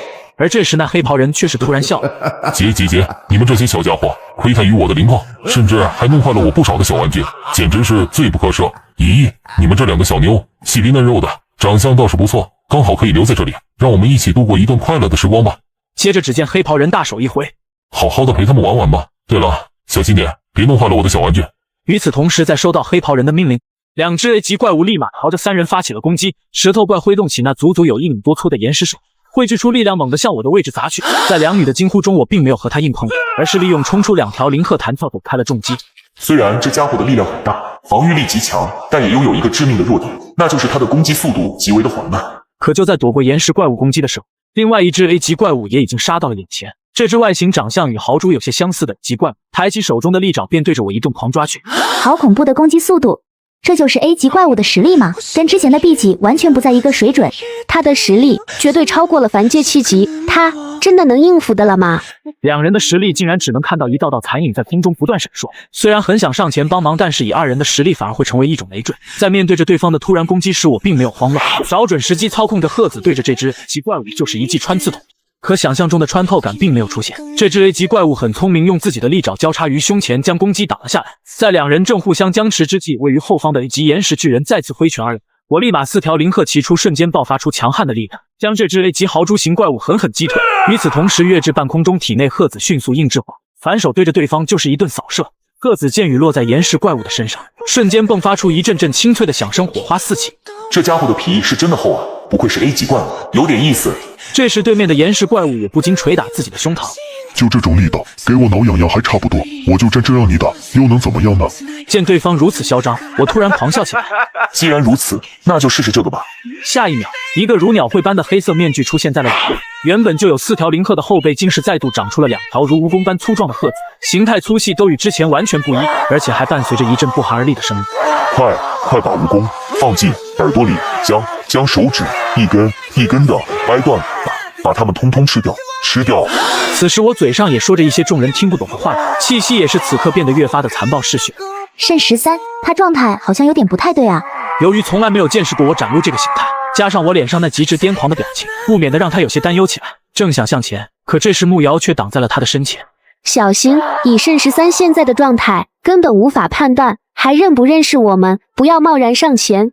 与此同时，我只感受到体内有一股难以抑制的强大能量，脑海当中唯有一个念头，那是杀戮，不停的杀戮，将他们统统吃掉。饥饿感几乎快要埋没了我的理智，我努力的压制着体内的进食欲望，可那挣扎癫狂的模样，却看得众人头皮发麻，就连对面的那级岩石怪物也感到有些发怵，但还是挥舞起巨大的拳头，卯足了力气对着我的头上狠狠的砸去。林青竹与木瑶两人脸色大变，连忙想要上前帮忙，可却被另外一个 A 级怪物给直接拦了下来。而我此时突然猛地抬头，1000减7，1000减7是多少啊？1000减7，1000减7是多少啊？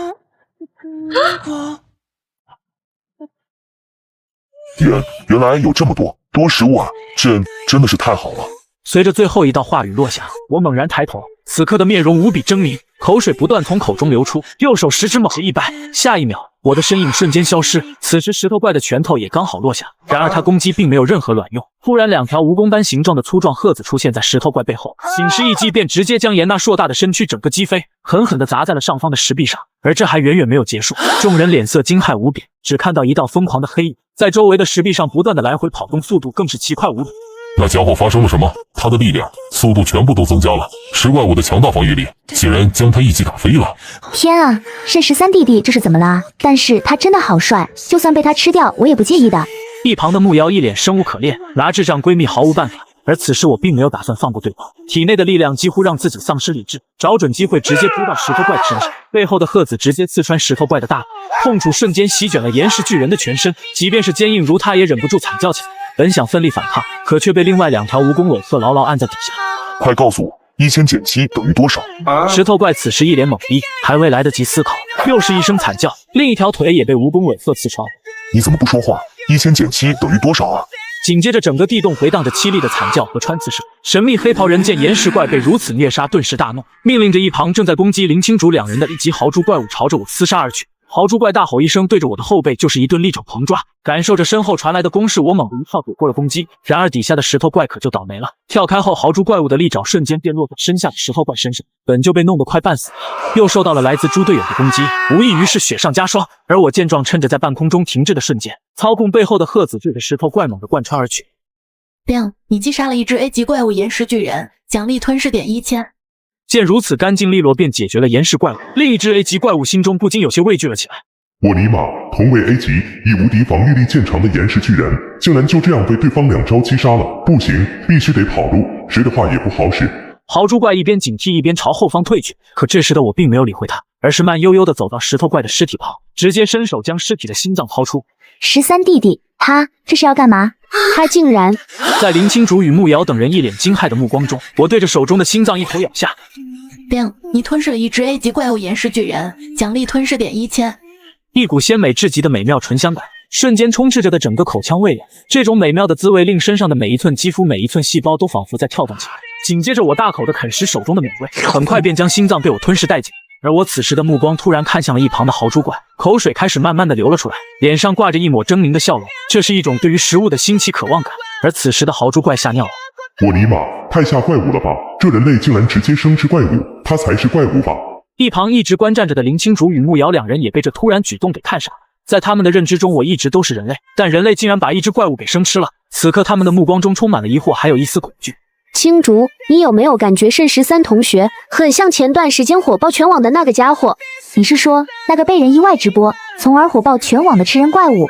两人突然浑身一阵寒意袭来，一直以来他们都是指我本身那强悍的实力，没想到队友竟然就是那火爆全网的怪物。而此时的我望着豪猪怪哈喇子流了一地，在开启了蜈蚣形态后，刚开始在进食欲望影响下险些迷失了心智，不过好在有系统的帮助下可以保存清醒。至于为什么要吃对方的心脏，那是因为需要补充一下体力，纯属饿了。至于两位队友看到这恐怖的画面，反正也是迟早的问题，果断不装了，脚下猛的法力急速朝着豪猪怪扑去。豪猪怪你在干什么？真是个废物，不准后退，给我杀了他！被黑袍人这么一吼，豪猪怪也稳住了身子，朝着我狠狠抓去。一瞬间，空气中顿时出现数十道光刃，心生恐惧的他又怎么会是对手？灵巧的躲过对方的每一次攻击，直接用蜈蚣尾鹤抽在他的身上，强大的力道直接将这只奇怪狠狠地打废。紧接着我快速冲上前去，直接凝聚着鹤子挥斩而下，瞬间便斩断了对方的2条手臂，接着又是2道寒光闪烁，2条大腿也给卸了下来，哀嚎惨叫声传遍了整个洞内，直接将其削成了人棍。三人转眼间便落得个一死一残废的下场，只剩下了最后的那名黑袍人。混蛋，2个废物，没有用的东西！而他刚骂出口就立马闭嘴，因为此时的我已经盯上他了。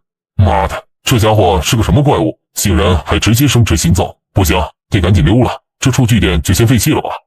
话音刚落，黑袍人便朝洞穴里面跑去。见此一幕，我岂会如他所愿，借助着背后的鹤子猛击地面，一个借力身体朝着对方疾驰追击。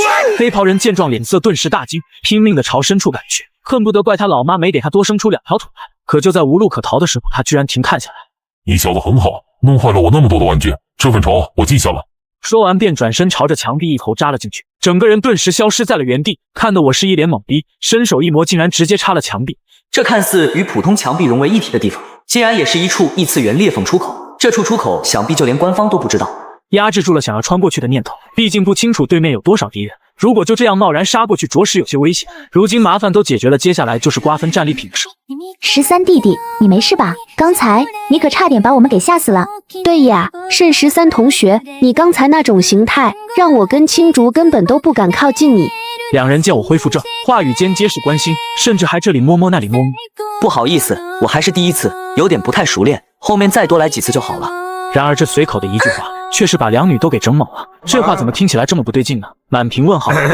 那个，我的意思是体内的力量掌控还不太熟练，你们别误会了。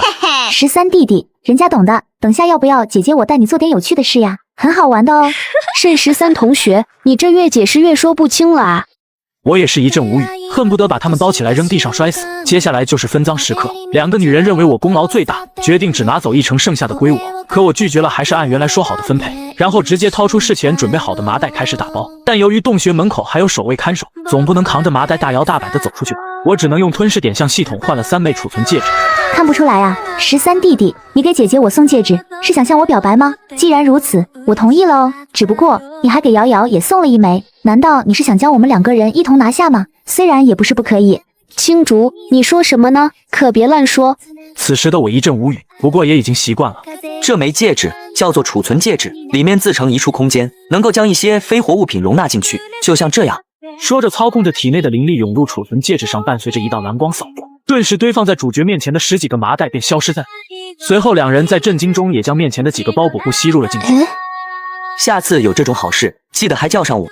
从异次元裂缝出来后，我疯狂地啃食着带回来的战利品。这2天的时间可把我给累坏了，不停地杀戮，不停地吞噬，具体杀了多少只怪物自己都记不清了。我心中一动，淡蓝色个人面板弹出，融合进度提升到了59%，吞噬点更是积累到了13000多，真不容易啊！还差6000多点就可以换不杀之枭的 SSS 级荷包了。看着道具栏上的血红色荷包，我忍不住咽了咽口水。作为 SSS 级参众的荷包，如果能够将其吞噬的话，实力必将得到进一步提升，甚至有可能会直接解锁金木研的黑色死神面板，真是期待啊！也是继续提升实力的时候了。相较于吸收灵石内的灵力，我还是觉得战斗更适合自己提升实力。此刻虽很想出去继续狩猎一番，但明天还得前往帝都，希望那里能够遇到真正的天才。喂，小子，我看你是一个新人，你给我交安保费，也是为了以后我能够保护你，对你来说是一种安全保障。你要知道，成为我们灵力局超凡者，以后会遇到各种任务上的危险，到时候我会拉你一把，怎么样？谢谢大哥的好意，可是我没有那么多钱啊。吕德华此时十分无奈，对方一口就要1000万，自己直播那么久也没这么多，这是造了什么孽啊？早知道就不暴露自己嗅觉灵敏的事情了。这下好了，之前的流量非但没蹭到，还非要自己加入什么灵力调查局。放心，你新人刚进来不是有30积分吗？我吃点亏，你用那个可以抵500万，剩下的你以后分期也可以。见对方那一脸凶神恶煞、浑身肌肉的样子，吕德华只能心有不甘地将手中的积分朝对方递去。却是在这时，一只修长有力的手掌突然抓了张小龙的手。妈的，谁呀？活得不耐烦了吗？刚一转头，眼前之人却是直接将他给吓傻了，嘴角一颤一颤的说不出话来。吕德华看见来人也不由得咽了咽口水。怪，圣哥好久不见，大主播好久不见啊！此时张小龙脸色已经煞白。我尼玛，自己才刚从病床上下来，就又遇到了这个杀星，还敲诈到他朋友的身上了，这下完了，BBQ了，呵呵，那个好巧啊，没想到这个新人竟然是盛少您的朋友。既然你们朋友相见，那我就不打扰您了，我先走了哈。张小龙尴尬笑着想要离开，可我突然眼神一冷，你这种人还真是狗改不了吃屎啊！上次饶了你，结果依旧是这样。话音刚落，我直接用捏碎了他的手腕，杀猪般的惨叫声瞬间响起，紧接着一拳打在他的面目之上，直接干飞了张小龙6、7颗牙齿。广场上响起的巨大轰鸣声吸引了不少人的注意。那家伙好像是张小龙吧？怎么回事？他怎么受了那么重的伤？好像是被那个新人打的，就是那个检测出 S 级异能的那个吃人怪物。是网络上流传的那个吃人怪物吗？下手也太狠了吧！张小龙还活着吗？而这时局长楚原也闻声赶了过来。局长，我被打了，你要替我主持公道啊！见此一幕，楚原满脸严肃。张小龙身为超凡者，经常欺压新人，勒索钱财，并屡次不改。身为局长，我决定从今天起解除张小龙的超凡者身份，开除灵力局，并令监察部门严加看管。张小龙一听吐了口老血，两眼一闭，直接昏死过去。被开除灵力局还要被时刻监管，他这辈子算是完了。你这小子下手也不用那么狠吧，人都快被你打死了。走吧，跟我前往帝都，这一次可是我们江南市灵力局，你小子给我争点气。你们俩怎么在这？昨天一别，没想到今天又遇见这两女人。13弟弟又见面啦，我们当然是回家啦。对呀，青竹还没告诉你吧？我跟青竹两人从小在帝都长大，也是隶属于帝都灵力局的一员。如今我们任务完成了，刚好可以跟楚叔一起回家了。此时林青竹美眸之中闪过一丝狡黠，直接起身坐到了我的身边。我顿时感觉不妙，这女妖精又想搞什么飞机？而这时林青竹将身子靠得更近，两人身体都已然触碰到了一起，而我躲在角落里瑟瑟发抖。接着林青竹的脸已经贴了过来。13弟弟，等到帝都，姐姐给你检测身体哦。此言一出，直升机一个踉跄窜动，一下差点摔了下去。臭小子，给我好好开飞机，专心点。而一旁的张居和则是满脸的不屑，转而温柔地抚摸起手中的太刀。哼，女人是剑客的大忌，心中无女人，拔剑自然神。在直升机飞行了大约1个多小时后，几人才终于抵达了目的地。两女已经早早离开，而我却戴上了痛苦面具，脸上多了一个鲜红的唇印。然而此时的阁楼上却站着两人，静静注视着几人。听说江南市出现了2个 S 级异能者，应该就是那2个家伙了。怎么样，感兴趣吗？要不要出手陪他们玩玩？不过是运气好觉醒了 S 级异能罢了。在绝对的实力面前，他们还没有任何的反抗之力。凭其之力出现的2个新人，还不值得我出手。是吗？我可是听说那2个新人直接秒杀了4名凡阶5级超凡者的，这种实力，即便是在我们帝都灵力局也是非常不错了。秒杀4名凡阶5级的超凡者，但那又能怎么样呢？吃人的怪物 S 级超凡者，有趣，希望能给我枯燥的游戏履历带来一丝乐趣吧。这里便是我龙国的国库了。接下来的时间，你们便从这些宝物当中挑选一个作为你们的奖励。记住了，宝物要好好挑选。去吧，时间只有1小时。为了把握这来之不易的机会，我和张居和连忙开始挑选起来。毕竟国库内的空间很大，宝物数量极多，每件宝物都有写着一段详细介绍。在这见识到了各种各样的奇珍异宝，可惜这些都不是自己的菜。然而这时一小节拇指鼓起了我的注意，我小心将它拿在手心，试着朝里面缓缓地输送一些灵气，一股强劲的能量波动骤然反弹回来。这东西有点意思啊。丁，检测到之骨，来自玄幻位面的产物，由修炼到仙人境界的绝对强者陨落后所脱落而下的一节指骨，即便是一枚断骨，其内也蕴含着极其强大的能量。注：已被位面禁锢，宿主可强行进行吞噬。看见系统弹出的介绍后，我整个人愣在了原地。这竟然是一位仙人的指骨，尤其是系统最后面的那句可强行吞噬吸收，不知道吞噬完这个东西又会给我带来什么惊喜呢？可这东西具体要怎么吞噬呢？短暂思索了片刻后，我直接将仙人之骨一把丢入了口中。既然是吞噬，那么自然是要将它吃掉了。可已经过去了半个小时，依旧没有感受到体内有任何的变化。突然，一股恐怖的能量气息席卷了整个身体，身体就犹如一个打满了气的气球一般。果然，仙人骨所蕴含的能量不是那么容易就能被吸收的。卧槽，不会被这玩意给撑死吧？眼看着体内的能量越来越多，就在快坚持不住的时候，丁，检测到吸收能量过于强大，已将部分能量转化为吞噬点。丁，恭喜宿主成功吞噬仙人骨，奖励吞噬点3万。只是一节指骨，如果是完全的一个仙人，加的更多。在系统的帮助下，自己压力骤减，体内的能量也正在逐渐的平稳安静下来。这一刻，超凡等级顺利突破到了凡阶9级巅峰。没想到一小节仙人骨竟然给我带来了如此大的提升，那如果是一个完整的仙人，又该会提升多少？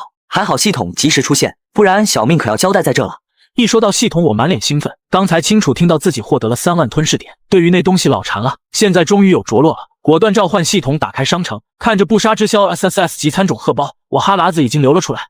SSS 级参种荷包，不知道吞噬下去，我的实力又会提升多少？真是期待啊！看着手中庞佛有如生命般跳动，我突然猛地大口啃了下去。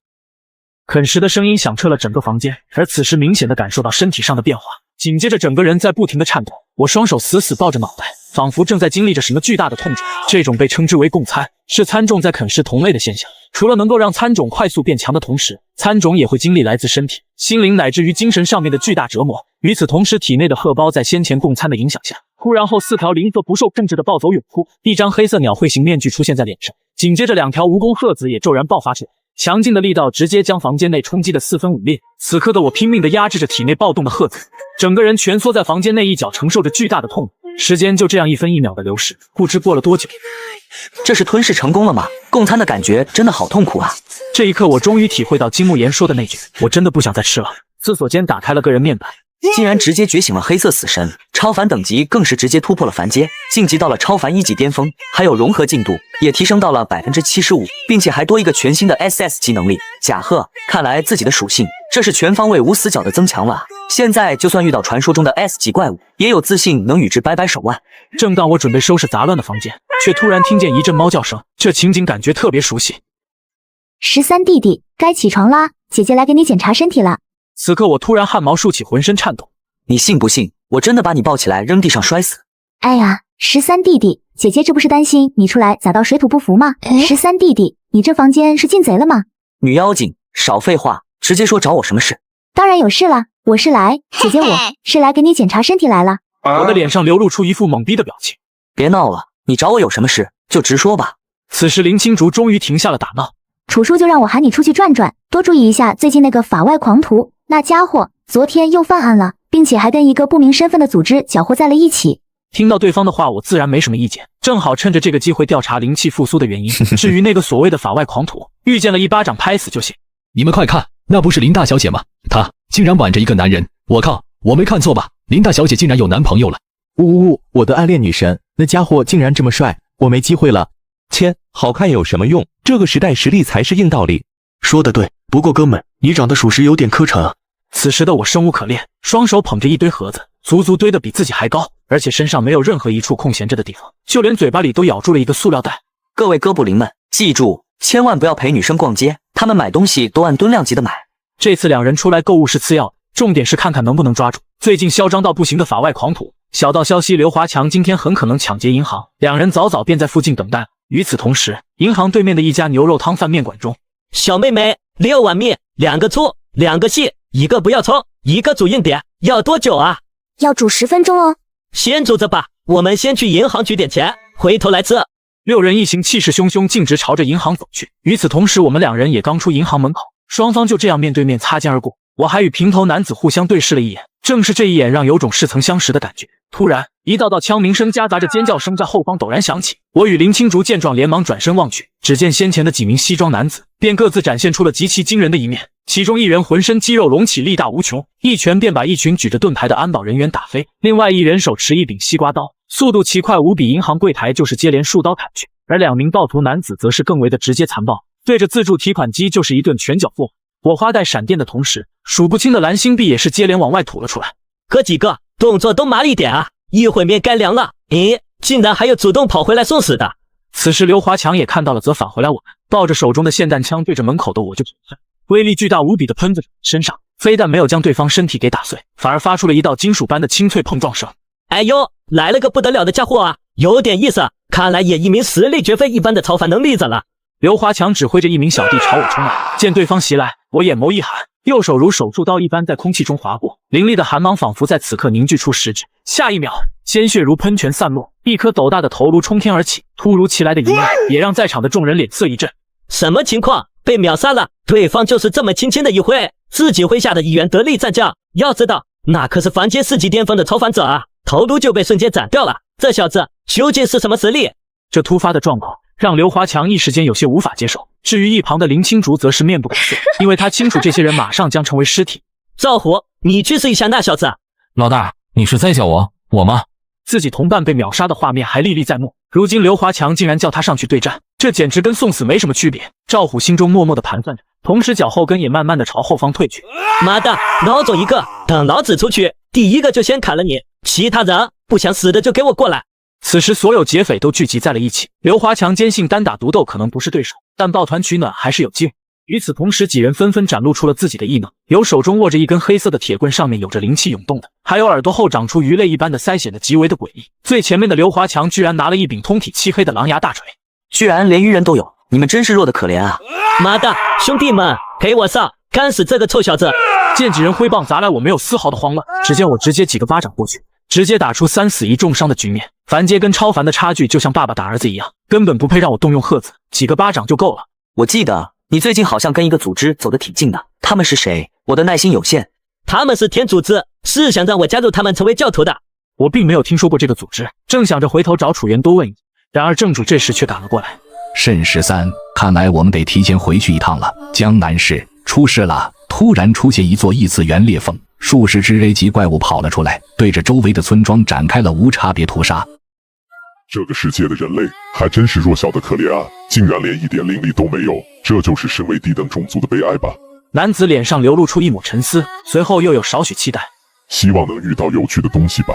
你们3人的实力非常强，即便是在我们灵力局内也是最强的存在。现在我需要你们的帮助，出手击杀市内所有入侵的变异野兽。我现在需要尽快返回灵力局一趟，去组织超凡小队，指挥救援行动。接下来就靠你们了。3人从楼顶朝下方望去，脸上皆是带着一丝凝重与愤怒，一眼望去到处都是破败不堪的尸体，碎尸断肢下还有只变异魔兽还在啃食着。几人皆是由心的发出一丝愤怒，纷纷从高楼上一跃而下，径直的落到几只体型庞大的变异野兽面前，没有给后者任何攻击的机会，手起刀落，直接将几只变异魔兽撕成碎片，鲜血散落漫天，仿佛下了一场血雨。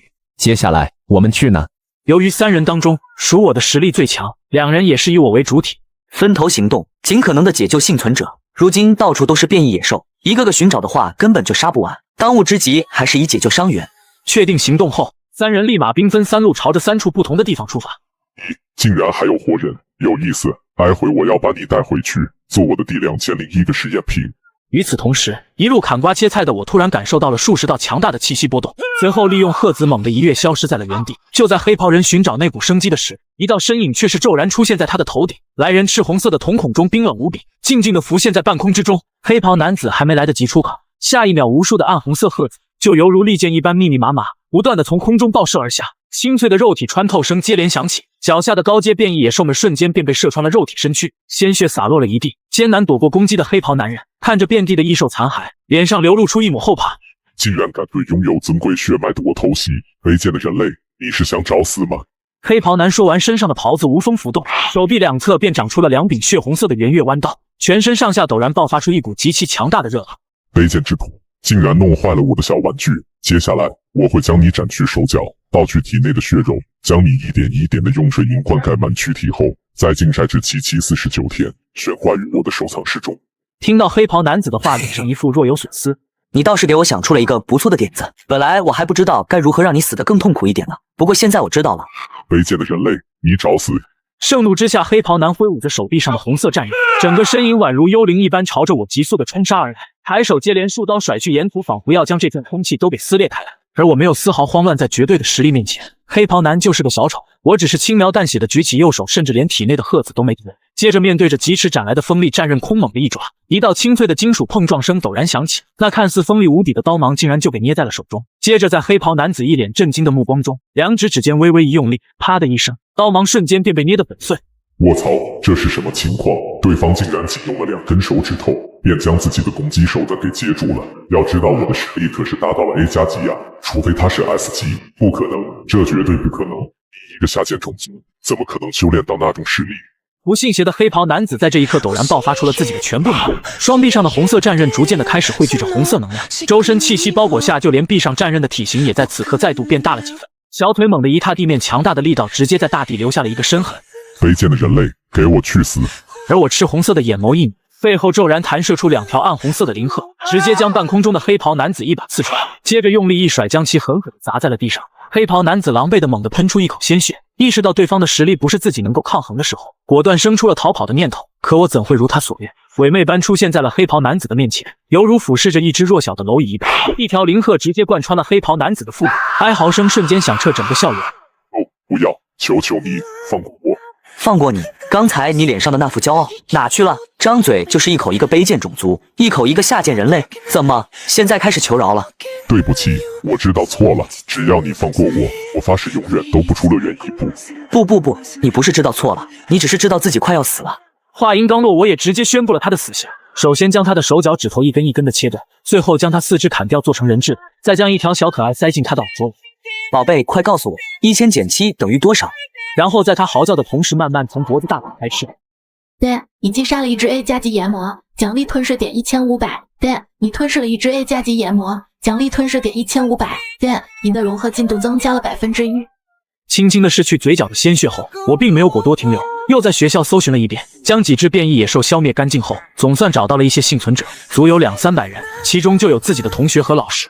哎呀，血魔那小子竟然被干掉了，还有韩明坐下的那几个小家伙，竟然也被一同消灭了。此言一出，原本寂静的宫殿内立马传出了一阵争议声。消息靠谱吗？血魔那小子虽然实力差了点，但还不至于让卑贱的人类给击杀吧？人类什么时候拥有这种力量了？此次试炼会不会有些操之过急了点？卑微的种族，他们似乎获得了某种契机，竟然变得可以修炼了。够了，都给我闭嘴！此言一出，众黑影瞬间都沉默住了。区一座人类都市，竟然到现在还没有攻下，你们几个是干什么吃的？一群废物！屠凤、敖犬、猎龙，你们3个出去走一趟吧，记住，今夜之前攻下这座城市。另外，寻找出击杀血魔的家伙，把他给我抓回来，我要用他来做改造实验。嘶哑的话音刚刚落下，便有着3道黑影领命走。鞠躬后，3道身影瞬间消失在了原地，朝着裂缝外走去。可恶，外面的变异野兽实在是太多了，足足有数千只以上，而且远处还有大约有着10只体型巨大的变异怪物，而且这些家伙可能都是 A 级水平。然而最令他不解的是，这些怪物们并没有展开攻击，只是将这里包围，不让他们逃跑。忽然林清主想到了什么，这些家伙不会是在钓鱼吧？难道是想利用我们来吸引前其他赶来救援的人类，从而将他们一网打尽？突如其来的念头令林清主脸色大惊，正要给楚原打电话，可下一秒只听突然的爆炸声陡然响起，无数头变异魔兽在此刻疯狂地冲着眼前的医院嘶吼而去。挡在医院面前的几支军队们立马扣动了手中的扳机，冲上来的低级变异野兽直接便被射成了筛子，可对于高阶怪物根本毫无卵用。与此同时，又是2只 B 级怪物跳跃至半空，对着医院就是无死角轰炸而去。林青竹无奈之下，只能带领着6、7人的这是魔双刀展开反击，在这些低阶变异野兽中身形奇派无比，快速斩击下一刀一个变异魔兽，很快在他的面前怪物的尸体已然堆积出一个小山来。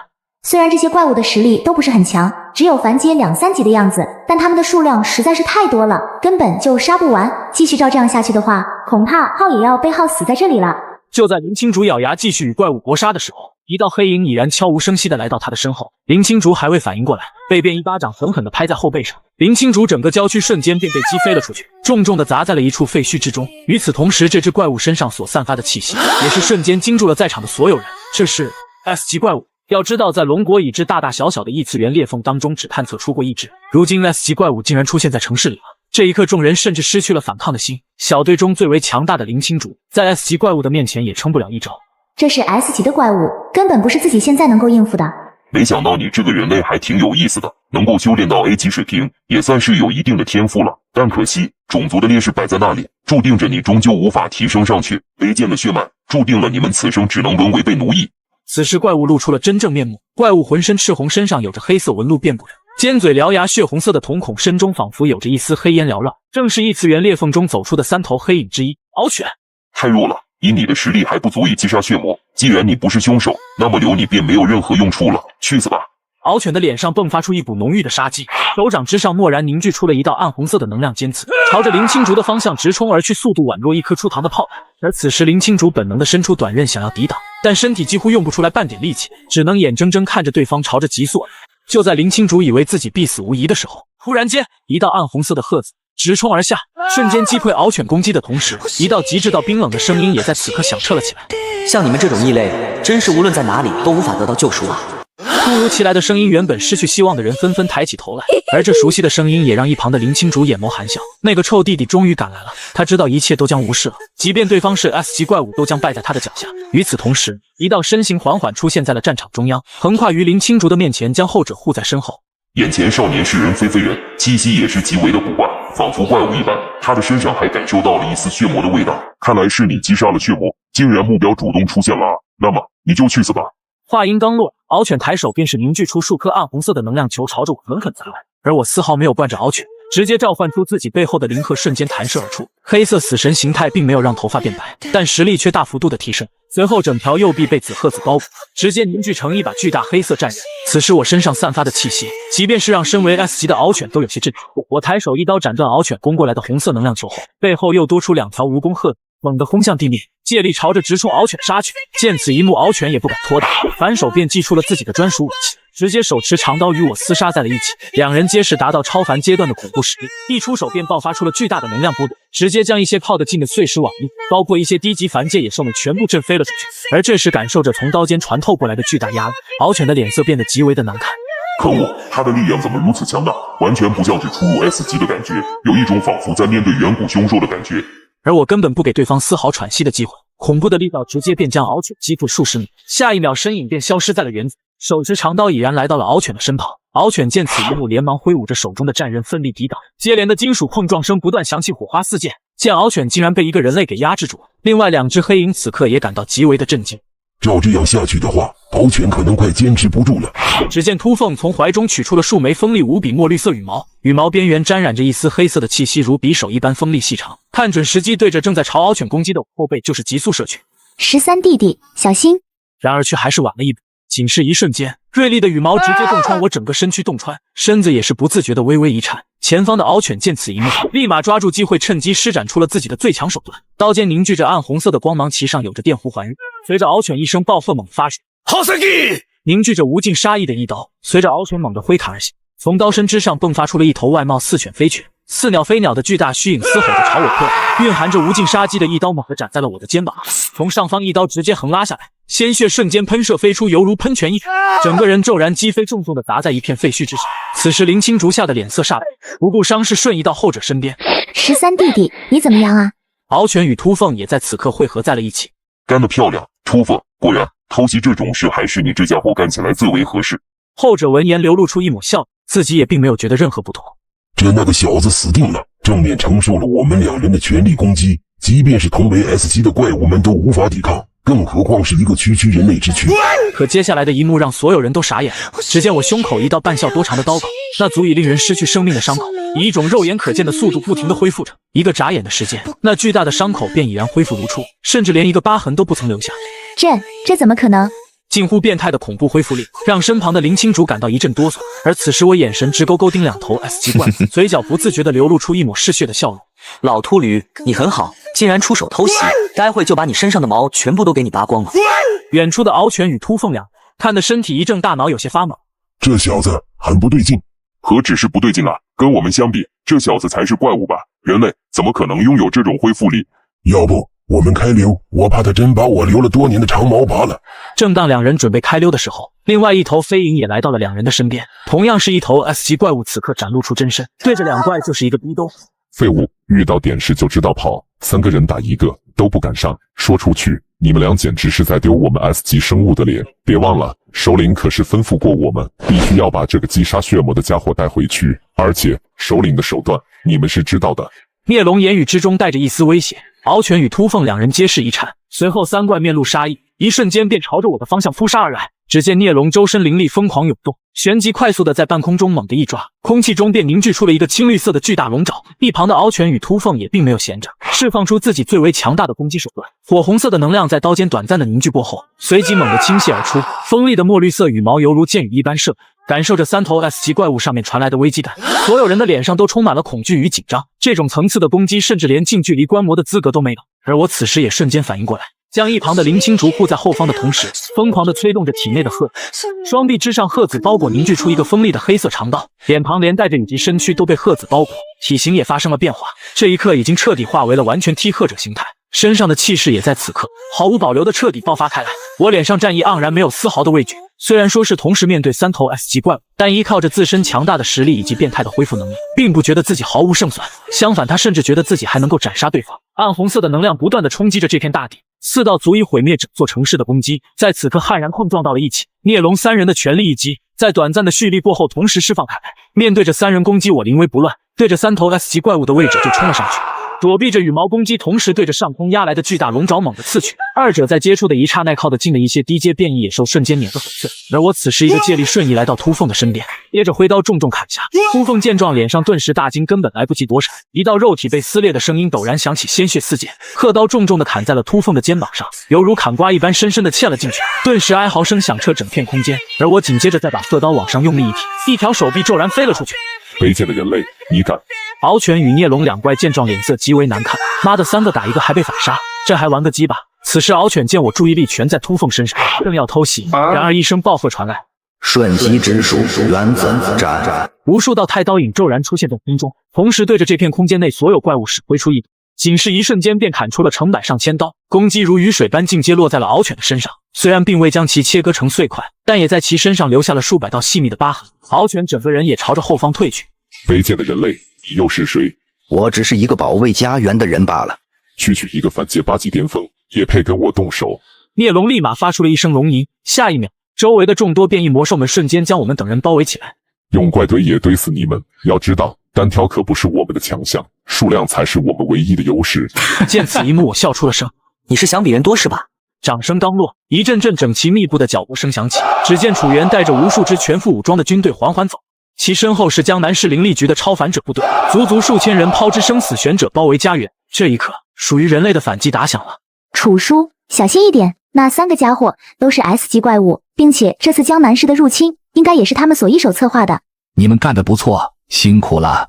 此时楚原到远处还在不断喷血的秃凤，眼皮都不自觉地跳了跳。能够同时对付3头 S 级怪物保持不败，并且还能找准机会重伤了其中一头，我的战力已然达到了极致，越发觉得自己当初的决定是多么的正确。但此刻并不是去想这些的时候。马勒戈比的，妈的，给我干死这群畜生！一声令下，身后无数军人同时扣动了自己手中的扳机，枪鸣声犹如暴雨一般骤然响起，无数颗子弹急速射去，一瞬间便打在了一片接一片的变异野兽身。低阶变异野兽瞬间便血肉横飞倒了下去，其中几名不怕死的军人直接扛起了肩膀上的大炮，对着孽龙3头 S 级怪物迎面轰去。爆炸声过后，烟雾散去。三怪虽然并没有被直接炸死，但脸上也是受了一些轻微伤。哟，这家伙都没脸见人了。不过这样也好，长得那么可惨，跟个坤巴一样，就别出来吓人了。就这还 S 级怪物，简直跟我家掏锅灰的没什么区别嘛！哈哈哈，一群孽畜，快滚回去吧，晚了可就走不了喽。你们这群卑贱的人类，我要将他们屠杀殆尽，待会看我脸色办事。看你脸色办事，你确定？我尼玛，这黑不溜秋的能看出个毛啊！孽龙突然高吼一声，旋即整个身躯骤然变了，宛若一条黑龙一般扶摇直上。孽龙千米长的身躯悬浮在半空之中，浑身布满着暗黑色的鳞片，巨大的龙尾轻轻摆动，身形一展直达上千米。今天你们所有人都得死！咦，竟然还是头魔龙，难怪这家伙的实力似乎比另外2头 S 级怪物更为的强大一些。这家伙的实力至少达到了超凡3级甚至4级的程度，不太好对付啊。与此同时，这震惊骇人的一幕也被众人给看在了眼中。怎么回事？我怎么感觉呼吸困难，都快喘不过来气了？我靠，竟然是传说中的龙！我靠，竟然是传说中的龙！这个体型好庞大，恐怕最少也得有上千米了吧？不是，这玩意到底要靠什么打败？子弹吗？看，我刚才还用大炮轰了他一下，没想到他竟然这么屌，还会飞。突然，又一道嘹亮的龙吟声陡然在半空中响起。随后，孽龙下方蹦出了10头身形各异、尖嘴獠牙的巨大怪物，而且这10头怪物实力全部都在1级以上。无数的子弹打在这些怪物的身上，却仿佛打在了钢板上一样，只发出了一道道清脆的金属声。面对着这些高阶野兽怪物，子弹便失去了任何作用。见此一幕，楚原怒了：江南市灵力局的人跟我冲！这些畜生只能靠我们超凡者了。几百名超凡者们也是齐刷刷的怒吼一声，随即一同向着面前怪物们厮杀而去。然而问题随着时间出现了，仅是一个照面间，超凡者们便出现了伤亡。3、5个凡阶5级的超凡者携手去抵抗一头级怪物，还时不时的出现了一些伤亡。可眼下 A 级怪物足有10几头之多。可恶！为什么帝都的支援为何还没有赶到？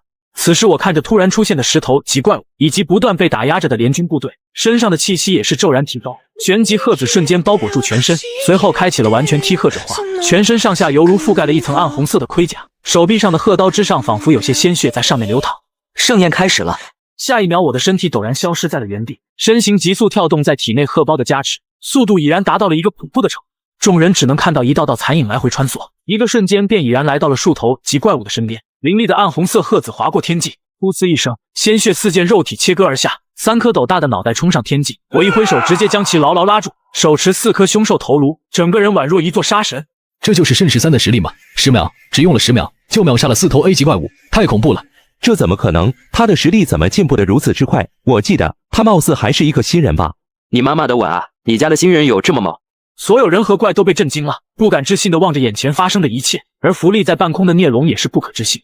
卑贱的人类，你竟然敢屠杀我们高贵兽族的子民！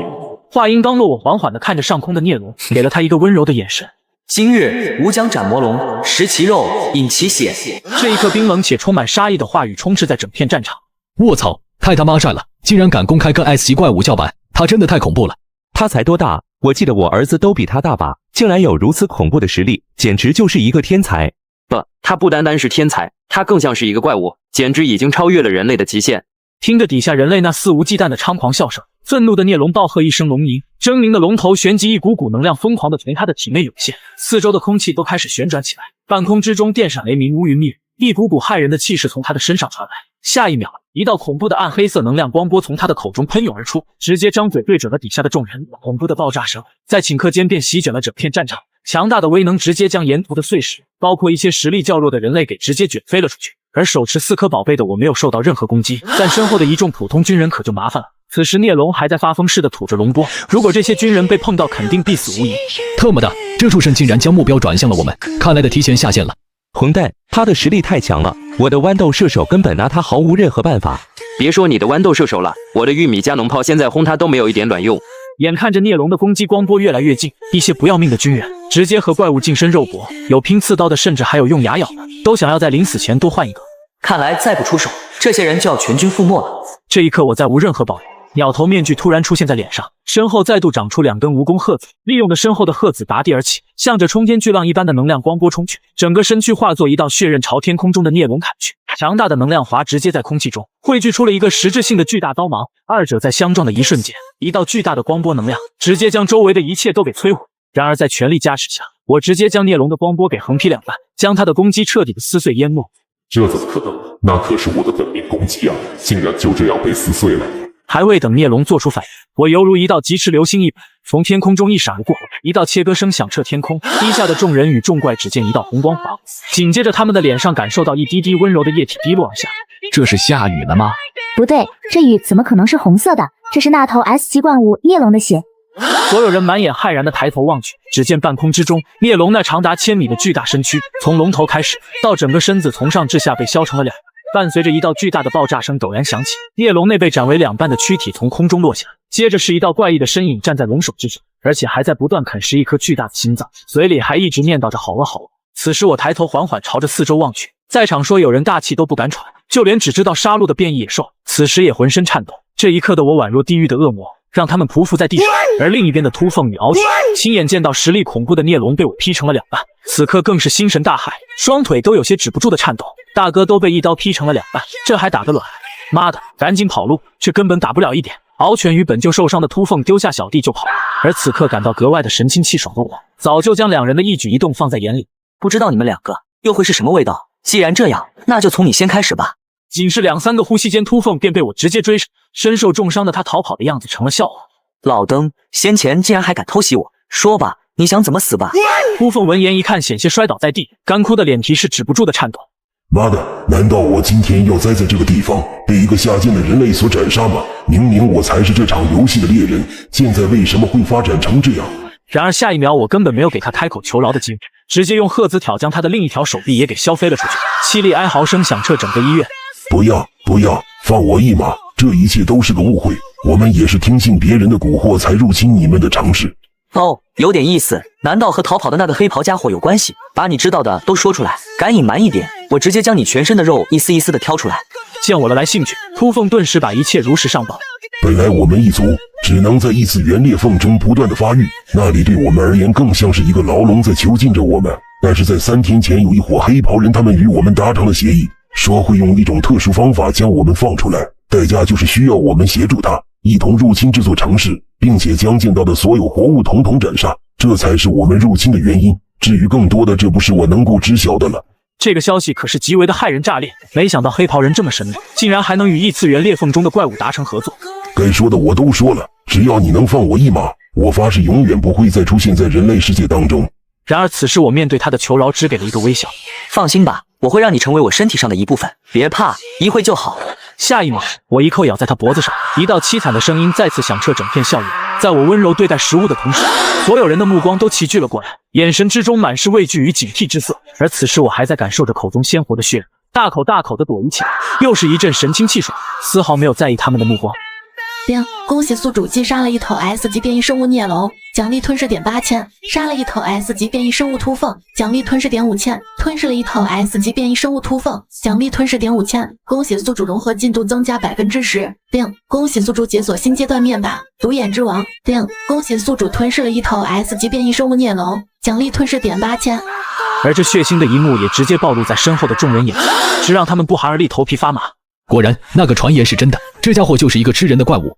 喂，小声点，当心被他听到。可是这家伙真的是人类吗？人类怎么可能会变成那个模样？而且他还直接生吃怪物。人类与怪物，他究竟属于哪一阵营？一些本就仇视怪物之人，已经开始对我的身份产生了质疑，一脸警惕的同时，甚至举起了手中的枪。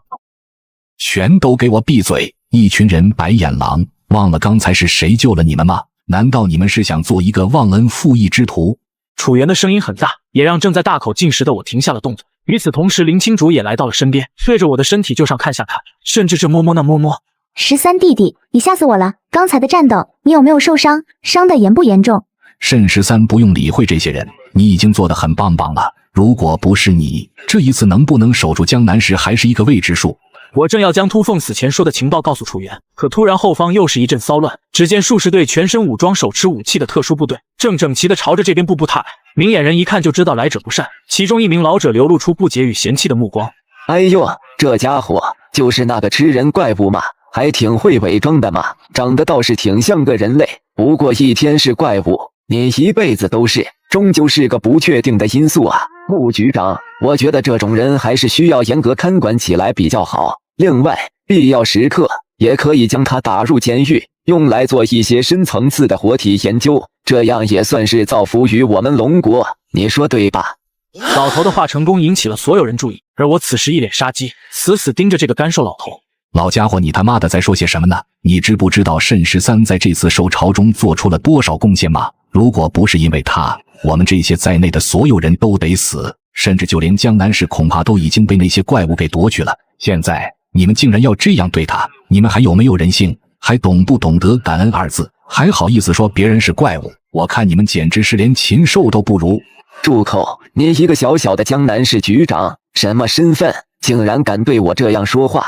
你还想不想在龙国混下去了？穆天华，穆局长，你不会也是这样想的吧？而此时林清竹也急忙帮我解释，穆叔，他对我们并没有恶意，他是人类啊，你们不可以这样对他。他不仅拯救了江南市于危机，而且上次他还从怪物手中救了我跟瑶瑶一命，他肯定是站在人类一边的呀。穆天花听到林清竹的话一愣，原来这小子还曾经救过自家女儿。就在他准备开口的时候，那该死的老头又插嘴了。人类为什么会吃怪物的尸体，而且还是生吞活剥？这家伙除了长相像人类一点，其他完全没有人类的特征，说不定哪天就把你们给吃了，还不如把他严格看管起来。此刻就连站在穆天花一旁的壮硕男子也开始狗叫起来。确实，这小子实力虽然强大，但是他的杀心却太重了，一旦动起手来非死即伤。而且我听说他在刚加入灵力局便弄废了2个超凡能力者，这种伤害同伴的行为可是不被允许的。加上他那暴虐杀戮的性格，我们还是要多加防范的好。显然是两人一唱一和，而且早就对我情况了如指掌。妈的，你们俩说什么呢？慎13可是……见两人这样诋毁自己，楚元立马大声咒骂，刚欲开口，却被我拦了下来。已经够了，楚局长，问心无愧就好。而楚元也已经明白了我接下来的决定，整个人无力的垮了下去。而我此时直面穆天花3人，自己刚刚杀了数不清的怪物，也帮他们解决了眼前巨大的危机，可如今这些人居然这样对待自己。罢了，既然你们都如此不待见我，那我索性也就摊牌了。这场扮演英雄的游戏到此结束。自今日起，我退出龙国超凡者灵力调查局。在场所有人此刻表情各异，一旁的林清竹与楚元则是一脸的痛心与无奈，可面前的壮硕男子和老者却面露激动，他们要的就是这个结果。好小子，既然你主动放弃了人类的身份，那么我们是不是可以将你视作为怪物？而且我记得你好像还发现了一座灵矿吧？那么是不是也可以把藏匿灵石的位置告诉我们呢？老者的话犹如惊雷一般，瞬间镇住了在场的所有人。什么？他竟然发现了一座灵矿？那个灵矿是个什么东西？笨蛋，灵矿就是超凡水晶，只有极小的概率会出现在异次元裂缝当中，即便是最小的一处灵矿，里面也可以采集出上万枚超凡水晶。我操，那岂不是说他身上有？难怪的实力竟然提升得如此之快，原来是因为他身后有矿啊！这劲爆的消息也引起了所有人的疯议论，就连楚元也是一脸震惊的望向自己，林清竹也是脸色巨变。当时3人根本不可能将灵矿的事告诉任何人。那么只有一种可能了，那个在地洞中逃跑的黑袍人有问题。见此情况，我突然咧嘴一笑，难怪刚一见面都不认识对方，这老头便针对自己疯狂诉说，原来一开始是冲着超凡水晶来的。慎13，他说的是不是真的？如果真的是私藏灵矿这件事，那么今天谁也帮不了你，必须要把灵矿交出来。望着眼前3人这咄咄逼人的模样，我衷心的感叹，终于可以不必缩手缩脚的进食了。想想那在大街上行走的美食，那一口下去爆浆在满嘴的快感。高举正义的大旗，却行使卑劣之事，这就是所谓的超凡者吗？你们想要灵矿，那就过来拿吧。对了，老头，你刚刚说能不能把我当怪物？我告诉你，当然可以。那你们做好被当作食物的准备了吗？话音刚落，我的头发瞬间变白，脸上不知何时多了个鸟头面具。突然身后蹦出4根巨大蜈蚣尾鹤，紧着又是4根猩红的鹤子弹射而出，浑身上下散发着一股暴虐的强大气息，横立于众人面前，宛如一座不朽的杀神。这一刻，我选择了宣战。你当真要选择反抗吗？你可知道，你这一举动将会为你带来什么样的后果？穆天花与另外2人也是眼神凝重，没想到我的实力竟然如此恐怖。偶像，这不是你们选的吗？你知不知道这5分钟我是怎么过的？现在这一刻，我终于等到了，来杀死我吧，让我们相互残杀吧。说完，直接将视线对准了刚刚一脸嚣张的老。这怪物的实力怎么这么恐怖？不是说好和 A 级怪物差不多吗？穆局长，快出手杀了他！这家伙根本就不是人类，他是我们龙国的敌人。然而下一秒，还不待穆天花做出回应，我身形已然动了，背后刺来一声，便从多出了一对暗红色的翅膀，犹如沸腾的暗红色火焰一般剧烈的燃烧着。你这家伙简直该死！在所有人都还没有反应过来的时候，已然冲到了干瘦老者的面前，背后的一条灵鹤犹如触手一般，瞬间便将干瘦老者一把包裹，任凭后者怎么反抗呼救也没有任何卵用。快住手！慎13，你不能伤害他，快放了他！现在投降的话，你还能有一条生路。你知不知道你现在挟持的是谁？他可是我们龙国的绝密高层领导者。只要你现在放了他，我可以给你担保，在你交出身上所有的超凡水晶后，我绝对可以保证你平安无事。见一瞬间枯瘦老者便抓住慕天花与壮硕男子立马紧张起来。毕竟这名老者的身份在龙国也是举足轻重的存在，如今竟然被我一个照面就给抓住了。你千万不要乱来啊！你救过瑶瑶一命，我可以向你担保，只要你放了聂会长，并且交出身上一半的超凡水晶，我就可以保你平安无事。我们也大肆的宣扬你这次的功劳出去，届时你将成为我们整个龙国的英雄。一旁的楚元与林清竹两人见我接动手，并且还挟持了那名枯瘦老者，脸上也是流露出一丝震惊之色，但是两人却并没有开口求情，心中只能为这老登默哀了。惹谁不好，偏偏惹到这个疯子。龙国英雄这种无用的虚名，也只有小孩子才会在意了。超凡水晶就在我身上，想要你们尽管可以过来拿。说话间，运用背后的林鹤直接将老头提到了他的面前。你这个畜生，竟然敢这样对我！你知道我是谁吗？敢在太岁头上动土，信不信我一声令下，整个龙国都将没有你的容身之处。这老头即便是被制住了身，却依旧没有任何的妥协畏惧，甚至还开口威胁。见对方依旧是满脸嚣张的态度，我都忍不住笑了，真是死到临头都不知道悔改。既然如此，感受一下什么叫做艺术的魅力吧。我直接将老者的身躯缓缓举在了头顶上空。慎13，快住手！在所有人满脸惊骇的目光中，身后又悄然多出了3条灵鹤，鹤子刀间绽放着锋利的寒芒，接着对着枯瘦老者的身体疯狂的捅刺而去。一阵穿刺声传遍了现场，一下、2下、3下，3条灵鹤就犹如一台无休止的机器，疯狂的捅穿着老头的身体。老头，快告诉我，1000减7是多少？紧接着速度不减，在对方满是哀嚎的痛苦呐喊中，继续疯狂的捅刺。仅是一个呼吸的功夫，对方的身躯直接捅穿了个7、8下。快告诉我，1000减7等于多少？为什么叫那么惨也不回答？快告诉我，快告诉我，1000减7等于多少？随着惨叫与笑声交加，老头慢慢变得一言不发。不得不说，这年龄大了就是好，倒头就睡。这一切也才短短不过10秒的时间，老头已经被捅了几十下了，整个身躯已经彻底的凉透。而我此时觉得一点意思也没有，直接将手捅进老头的身体，一把将他的心脏掏出，在所有人的目光中大口吃了起来。冰，你击杀了一个凡阶7级超凡者，奖励吞噬点700。冰，你吞噬了一个凡阶7级超凡者，奖励吞噬点700。果然难吃的要死，简直就犹如腐烂的死鱼内脏一般，腥臭无比。如此一幕直接镇住了在场的所有人。他竟然真的动手了！作为龙国的最高层人物，那老者竟然真的被他给杀了。不仅如此，还吃了他。慎13果然是一个怪物，看，快杀了他！绝对不能让这头怪物活着离开这里。一瞬间，在场的所有人都沸腾了。这意味着我彻底与人类站在了对立面。一时间，众多武装部队纷纷抬起了手中的豌豆射手以及玉米加农炮，对着我的方向一瞬间扫射而去。立马操纵鹤子挡在身前，豌豆如雨水般袭来，打在身上溅起了一个个火花，并没任何实质性的伤害。慎13私藏龙国灵矿，并且恶意击杀龙国高层人员，还残忍吃下了人类的尸体，行为极为恶劣。自即日起，将慎13定义为 S 级怪物。现在所有龙国超凡者，听我命令，对 S 级怪物慎13立即展开驱逐。一瞬间，所有超凡者都行动了起来。豌豆、玉米、灵气能量弹在远处后方攻击，还有着无数实力不菲的超凡能力者近身扑杀而来。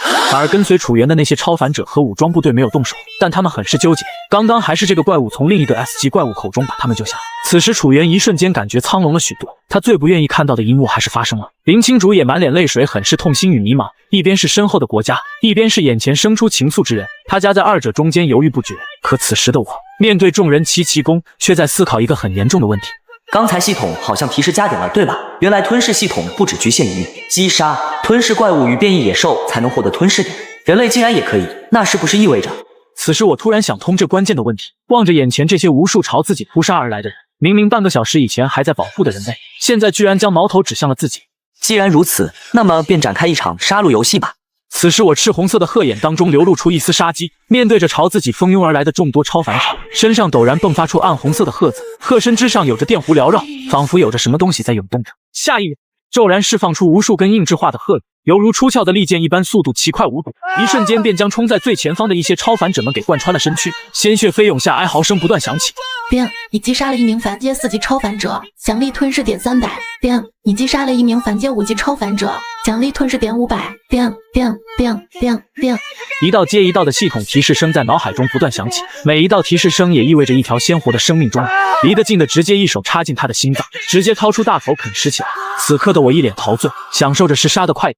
既然这些人已经决定要对付自己，那么便要做好死亡的准备。眼见自己的部下一个个倒了下去，穆天花脸色大怒，身上的灵气陡然喷涌而出，犹如沸腾的火山一般郁郁喷发。穆天花火力全开，一出手便施展出了自己最强的杀招。身为帝都灵力局的局长，实力高达超凡2级巅峰，而那名壮硕男子此刻也展露出了自己的实力，一名凡阶9级巅峰的超凡能力者。超凡2级巅峰，不愧是身为帝都灵力局的局长，位于龙国巅峰的男人，就连我的实力也逊色一分。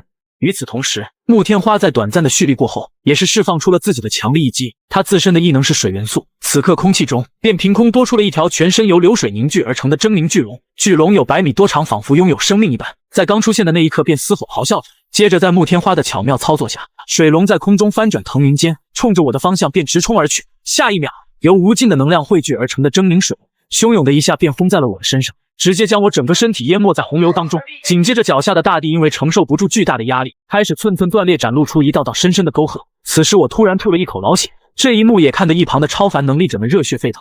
浩强，这就是局长的实力吗？太恐怖了，这股力量已经完全超越了我所能理解的极限。呵呵，别忘了他可是我们的帝都灵力局局长，也是我们整个龙国的大厦砥柱。穆局长的实力实在是太恐怖了，就这下那个吃人怪物一定抵挡不住。是啊，穆局长，为我们死去的兄弟们报仇，杀了这个该死的怪物。对啊，局长快杀了他，他是个怪物，人人得而诛之。穆天花闻言，身上的灵力继续暴涨，狰狞的水龙在嘶吼咆哮出声，单手一挥，直接在空气中凝聚出数道细长的水包，泛着寒芒，静静地悬浮于自身的面前。慎13，对不住了，你犯下的罪孽之深，谁也保不住你，可惜了，你救下穆瑶的恩情，我只能下辈子再报答你了。话音落下，穆天花操控的面前的水刀对着我的身躯骤然射来，水刀犹如炮弹一般携带着无尽的能量，就连空气都忍不住传出一阵阵嘶鸣声，一瞬间响起一阵肉体撕裂穿透的声音。一切都已经结束了。此刻我的身体上零零散散的出现了数十个血洞，就连脸上的面具也不知何时破碎，半个脑袋好像被咬掉了一半，整个人显得格外的狼狈。局长好棒棒，这种伤势即便他是怪物恐怕也承受不了，这下他死定了。活该，身为一个怪物，竟然还敢杀害我们的龙国高层领导，简直就是自寻死路。就是怪物就要有怪物的觉悟，永远不要踏足我们人类的禁区。就在他们庆祝的同时，然而并没有人注意到，这一刻我的身体正在发生变化，原本残破不屈的躯体上根本没有流露出一丝一毫的血液。不对劲，为什么他不会流血？此时我的身体突然颤抖起来，随后更是阴森的狂笑起来。原本破碎的面具重新凝聚在了脸上，紧接着身上的伤口肉眼可见的恢复，再次抬起头来，身躯已经恢复如初。接下来是不是该轮到我了？森然话语刚落，下一秒我的身躯突然爆射出无数根硬质化的鹤子，犹如密集的子弹一般朝着四周360度无死角疯狂射去。并你击杀了一名凡阶2级超凡者，奖励吞噬点100。并你击杀了一名凡阶3级超凡者，奖励吞噬点300。叮叮叮叮叮叮。听着系统不断传来的提示声，面具之下的我一脸癫狂，杀戮的感觉让浑身的细胞都忍不住跳动了起来。这才是自己想要的生存方式，保护弱小的人，累成为大英雄，这些通通滚蛋吧！脑海当中只有一个念头，那就是将眼前这片土地没有任何生命存活。现在我宣判你们死刑。此刻我纵然一跃，直接来到了人群正中央处，火力全开，一瞬间爆发出了自己全部的能量，一道锋利的红色刀芒闪，瞬间3个面目惊骇的人类拦腰斩断，鲜血夹杂着内脏一瞬间散落了一地，鹤苞也在此刻骤然喷发，无数道鹤子360度的无死角喷射，一瞬间中招的普通士兵们齐刷刷的倒了下去，惨叫哀嚎声不绝于耳，地面上鲜血也很快堆积，战场就已经变得血流成河，而我脚下也已经堆起了一座尸山。混蛋，给我住手！你这该死的怪物，给我去死！男子此时面目狰狞，犹如火箭一般对我着奋力挥出一拳，而此时我刚斩下一人头颅，望着近在咫尺的公鸡，操作一条鹤子便砍了上去，二者的攻击在相撞的一瞬间，便陡然迸发出一股剧烈的轰鸣。这就是力量型异能嘛，虽然力量不错，但是也简单对付。此时我再次操作2根蜈蚣鹤子朝着男子重击，本就艰难抵抗的壮硕男子，双脚之下地面也逐渐的被其踏碎。混蛋，你这该死的怪物！见状我不再管他，又是一根蜈蚣鹤子狠狠地抽打在了他的胸膛之上。此刻男子一大口鲜血喷出，整个身躯犹如断了线的风筝一般飞出去，重重地砸在了远处的地面上。我还以为有多强呢，就这，甚至都不如咖啡店的服务员1/10。我转头继续挥舞着屠刀，开始收割着周围这些早已吓破胆的超凡者，越杀越兴奋，面目显得格外的狰狞憎恶，宛若一台无休止的杀戮机器，对着这些超凡能力者展开了无差别攻击，惨叫声此起彼伏。而另一边的穆天花心中的怒意喷涌而出，这些可都是他们龙国的瑰宝啊，如今却被怪物当成鸡一样杀。穆天花再也忍不住了，他身形一闪，挡在我的面前，身上灵气涌动，紧接着便凭空多出了数道水流在身体周围缠绕起来，水流翻腾间，犹如水龙炮弹一般对着我一道接一道的攻来，接连3、4道攻击结结实实的打在了我的身上，虽对其造成了一些伤害，但却并没有直接击退，只是在其身上留下了几道细小的伤口，仅是一个眨眼间便恢复了过来。而我只是看了一眼身上的变化，随后直接无视木天花，继续挥舞着猩红的鹤子，追着周围剩余的超凡者们。妈的，这还怎么打？我的攻击力只有5啊！这小子的恢复能力至少在7以上，甚至更高，造成的伤害还没有恢复得快，这还玩个屁啊！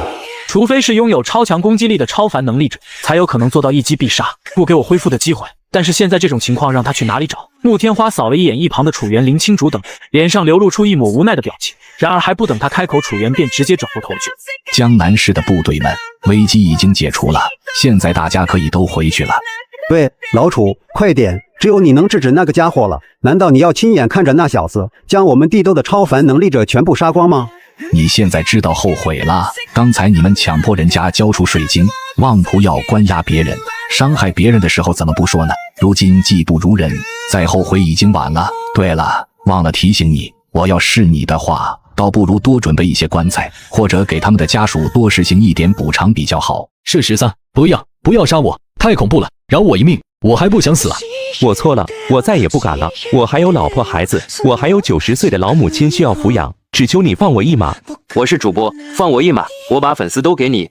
此时无尽的哭喊声不断，然而回应他们却是我手中的屠刀。短短不到10分钟的时间过去，一同而来的300名超凡能力者，此刻杀的只剩下了不到一半。所有人满脸皆是恐惧与无助，而我只记得眼前是一片血色海洋。这不正是你们想要的结果吗？既然想要杀我，那么便要做好被杀戮的准备。够了，住手吧，慎13。对于这次发生的事情，我代表龙国沉重地向你道歉，请放下你手中的屠刀吧。他们都是龙国未来的顶梁柱啊！以后保卫城市、击败魔兽还需要他们。如果你把他们全杀了，假以时日，魔兽入侵，普通居民们该由谁来保护？穆天花无助的开口求饶，再这样下去，他们龙国可真就没人了。所以呢，这与我有关系。说完，我继续完成属于自己的任务。奶奶曾经说过不留活口，残存下来的一些超凡能力，很想逃离这个比地狱还恐怖的人。但又速度又怎么可能比不上我？一步追上，抬手就从他们背后掏出心脏。场上的超凡者数量还在不断减少，很快便不足100人了。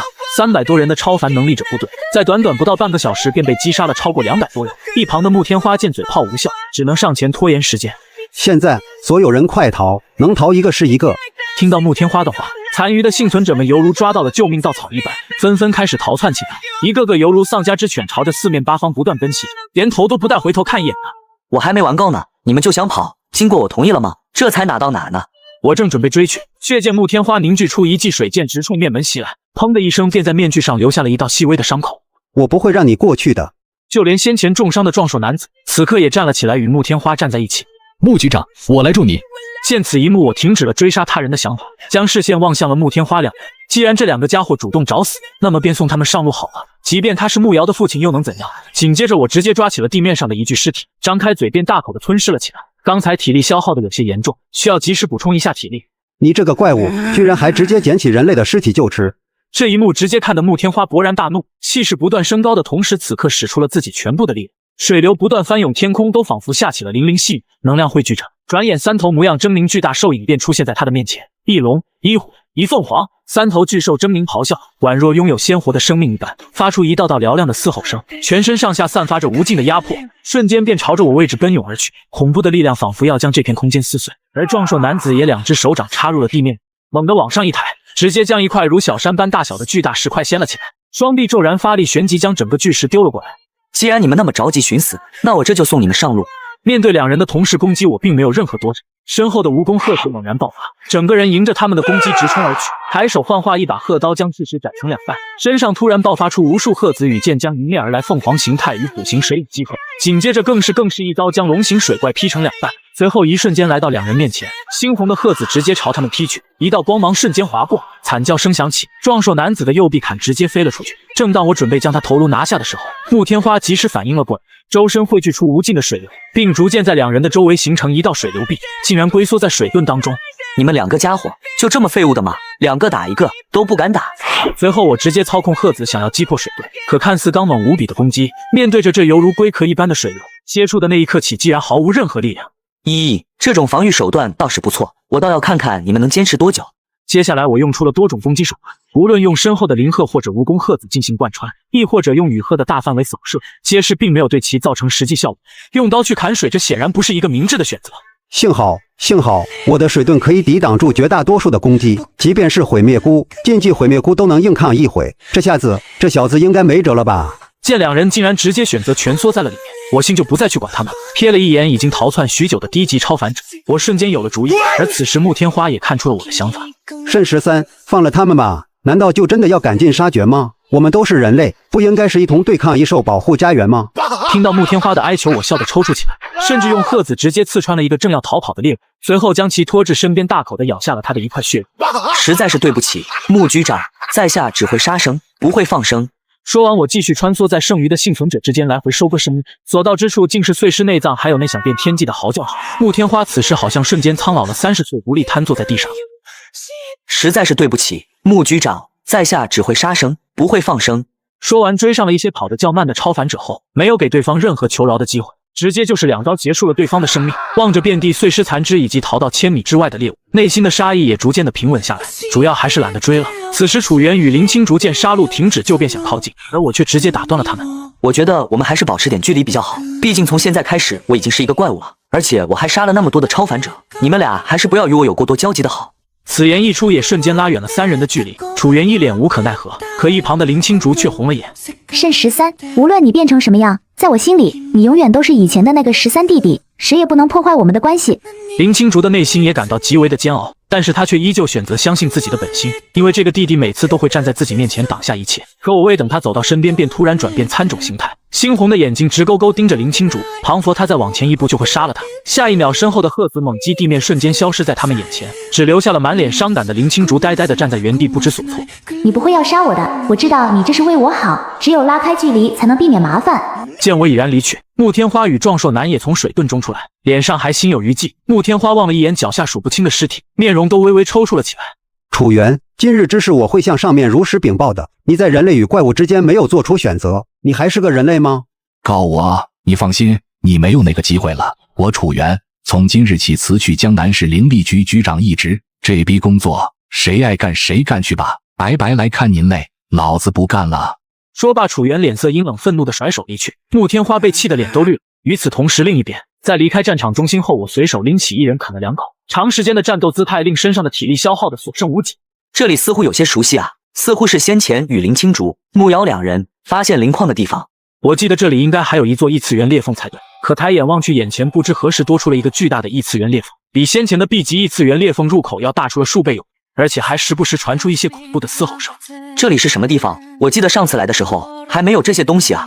正要靠近观察之际，却是见到眼前的入口处走出了数头身材强壮的变异生物。这应该就是楚原口中说的那个极其神秘又突然出现，还不知道具体等级的那个。而此时刚刚走出的4头怪物也瞧见了我的身影。这附近的人类应该都已经全部被杀光了才对，竟然还有一个漏网之鱼，似乎还是个小白脸，长得还不错，嘿嘿，刚好我的男宠都被我给用力玩死了，这家伙可以让我过过瘾。此言一出，我瞬间傻眼，这只怪物竟然还有这好，现在的怪物竟然也好这一口，想想都不寒而栗。我直接朝对方冲了上去，右手伸出，犹如刀刃一般，在半空中散发出一道寒光，速度之快让这头变异生物根本做不出任何的反应。手掌径直插入了他的身体，一把将还在跳动的心脏取出，猛地用力便将其给捏爆。蛇形怪物满脸错愕，重重的倒下去。你这个混蛋做了什么？居然敢对我们高贵的兽族动手，找死！望着这3头变异生物，不禁舔了舔嘴唇，我脸上流露出一抹邪异的笑容。刚好肚子有点饿了，这免费的食物就送上门来了，真是太及时了。在一阵哀嚎与肉体被撕裂的声音中，3怪被我大口大口的啃食。在进食完后，果断进入这座神秘的异次元裂缝当中。龙国现在已经没有容身之处，再加上如今实力已经达到了超凡阶段，继续吞噬一些低级的变异野兽效果微乎其微。可刚一进来，立马傻眼了。奇怪，这里究竟是什么地方？只见这里更像一座人类世界，在这里同样有着密密麻麻的高楼大厦，远处还有着湖泊高山，道路的2旁是一些随处可见的商场、服装店等等。难道是来错地方了？不会这裂缝通外隔壁城市吧？忽然，一只纤细雪白的手掌搭在了我的肩膀上。你好呀，这位小哥，一看你就是新来的吧？你是要前往哪里去呀？哟，还是一个小帅哥嘛。小弟弟，你要去哪里呀？需不需要姐姐我帮你啊？虽然眼前的女人比女人更像女人，但她并不是人类，而是一头怪物。到自己现在对刚来到这里。你好，请问这里是什么地方？为什么和外面的人类城市一样？你是从外面进来的吗？人类？不对，你身上的气味好奇怪啊！算了，看你身上的怪物气息，应该不是人类。你叫什么名字？来自哪个部落？我叫舔狗战神虚13。这是什么奇怪的名字？附近有这个部落？算了，我们现在所处的区域就在这里，天狼部落位处于乐园的最南方，算是乐园比较偏僻的一个角落了。也正是因为这里比较贫瘠，所以这里才并没有被战争所波及。听完他的解释，终于明白之前那3头及怪物临死前提到过的过的乐园，而此时自己居然还来到了怪物的老巢。我脸上流露出一抹兴奋的笑容，有意思，现在事情就好办多了。然而继续了解下去，让我倒吸一口凉气。这所谓的乐园中有成千上万个种族部落，但每隔一点段时间，这些怪物就会被天空中一道光芒传送去另一个世界。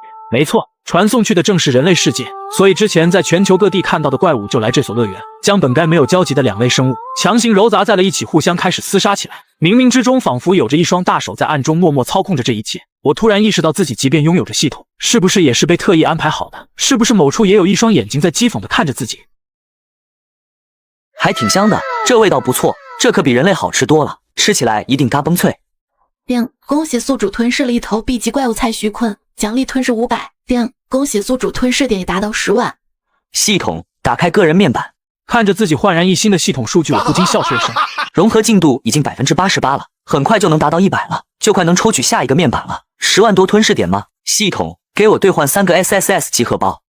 兑换3个 SSS 级荷包，消耗6万吞噬点。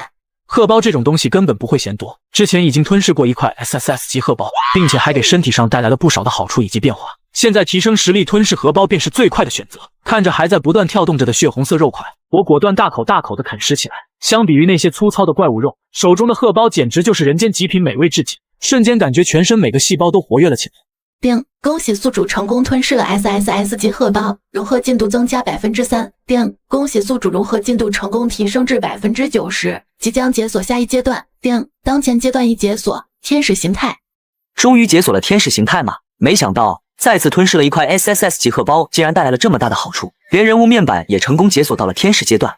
我心念一动，背上骤然弹射出了6根散发着白金色光芒，远远望去宛若天使翅膀一样绚烂无比。先前的一根根灵鹤消失不见，取而代之的是参种的天使形态。在这一刻，鹤子再度得到了进化，操控着背后的天使鹤子轻轻一扇，霎时间一股强大的能量席卷开来。只见一道白金色的光芒骤然，一棵参天巨树便发出了一道极致的轰鸣声，整个树身在瞬间便被切割的粉碎，轰炸化作满天粉末漂浮在漫天空气中。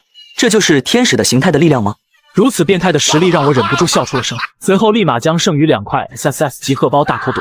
果然还得是 SSS 级荷包，就得这样吃才来得痛快些，这才是真正的美味啊！吃完后，我满足的舔了舔嘴唇，忍不住打了个饱嗝。毕竟可是一次性吃下3块 SSS 级荷包，而此时融合级度却只增加到 94%， 但自身实力却到了超凡阶5级。不错，实力提升了不少，不过很可惜融合进度并没有增加多少，接下来是时候发展一下属于我自己的势力了。此时脑海中突然多了个大胆的想法，独眼之王又怎么没有独属于自己的忠诚部下呢？一个人的实力再强也终将有限，但所有生命都有自己的独特想法，也无法确定对方是否完全的忠心。而我此时灵光一闪，人类会选择背叛，但影子不会，他们将是我最忠诚的战士。系统给我兑换技能影子提取术。恭喜宿主兑换成功，技能影子提取术，能够提取无生命生物的影子，将其变为影子士兵，死亡时间越短，提取的成功率越高。提取的影子士兵将完全忠诚于宿主。技能2影子保存，将提取出来的影子战士进行保存，当前可保存数量10只，可跟随宿主等级提升而增加。下一秒便感受到自己的身体内被强行灌溉进了一股莫名的奇特能量，冥冥之中仿佛也掌握了某种能力。赤红色的瞳孔中也在此刻悄无声息地多出了一圈暗黑色的深色纹路。再看向地上先前被击杀吃掉的怪物尸体，下方有着一团浅浅的黑影在不断环绕，好拥有鲜活的生命一般跳动着。现阶段只能提取10只影子吗？数量有点少啊，看来还是得找一些比较合适的影子。想要成为我的影子战士，必须也得 A 级以上的怪物，看来得找个机会朝乐园中间逛逛。正当我还在思考怎么打造自己的影子大军，突然一声惨叫打破了宁静。你们这群畜生究竟想要做什么？小妹妹，听说你喜欢收留流浪者，那么这个男人你有没有见过？说着，蛇头怪将一张照片放在了缇娜的视线面前。黑衣白发，照片上的人不正是前几天遇到的慎13吗？没看见过，我不认识他。虽然他反应很快，但蛇怪还是发现了一瞬间的犹豫。这位小姐，我劝你还是将知道的都说出来比较好，那家伙究竟在哪？哼，你就是杀了我，我也不会说出一句话的。不知道就是不知道。缇娜脸上没有丝毫的畏惧，态度强硬。眼前的这些家伙都是醉龙谷的人，知道他们找我肯定没有好事。有意思，我就喜欢你这样的。我最不喜欢浪费东西，往往碗里的每一粒米我都要吃干净。缇娜闻言一脸绝望，似乎是预料到了自己接下来的悲惨下。所有人听我的命令，到后面排队，让我们给小姐姐见识一下什么叫怪物的荷尔蒙。在一阵阵嘹亮的坏笑声中，数十名大汉满脸猥琐排起了队来，准备将眼前的缇娜拿来团建。你们这群畜生，简直不是人！我本来就不是人，你骂吧，骂得越脏越大声，我们越兴奋。突然一道破空声袭来，一位白发少年瞬间来到现场中间，后面的怪物瞬间暴怒，还以为是来插队的，张口就一顿开喷。妈的，你是谁？想插队，滚后面去！别以为长得帅就不用排队。然而下一秒，一声穿刺声响起，一只泛着寒芒的手掌已然将他的身躯给直接贯穿，接着猛地向两边一用力，整个身躯骤然被撕裂成了两半。听说你们好像在找我，我来的还算及时吧？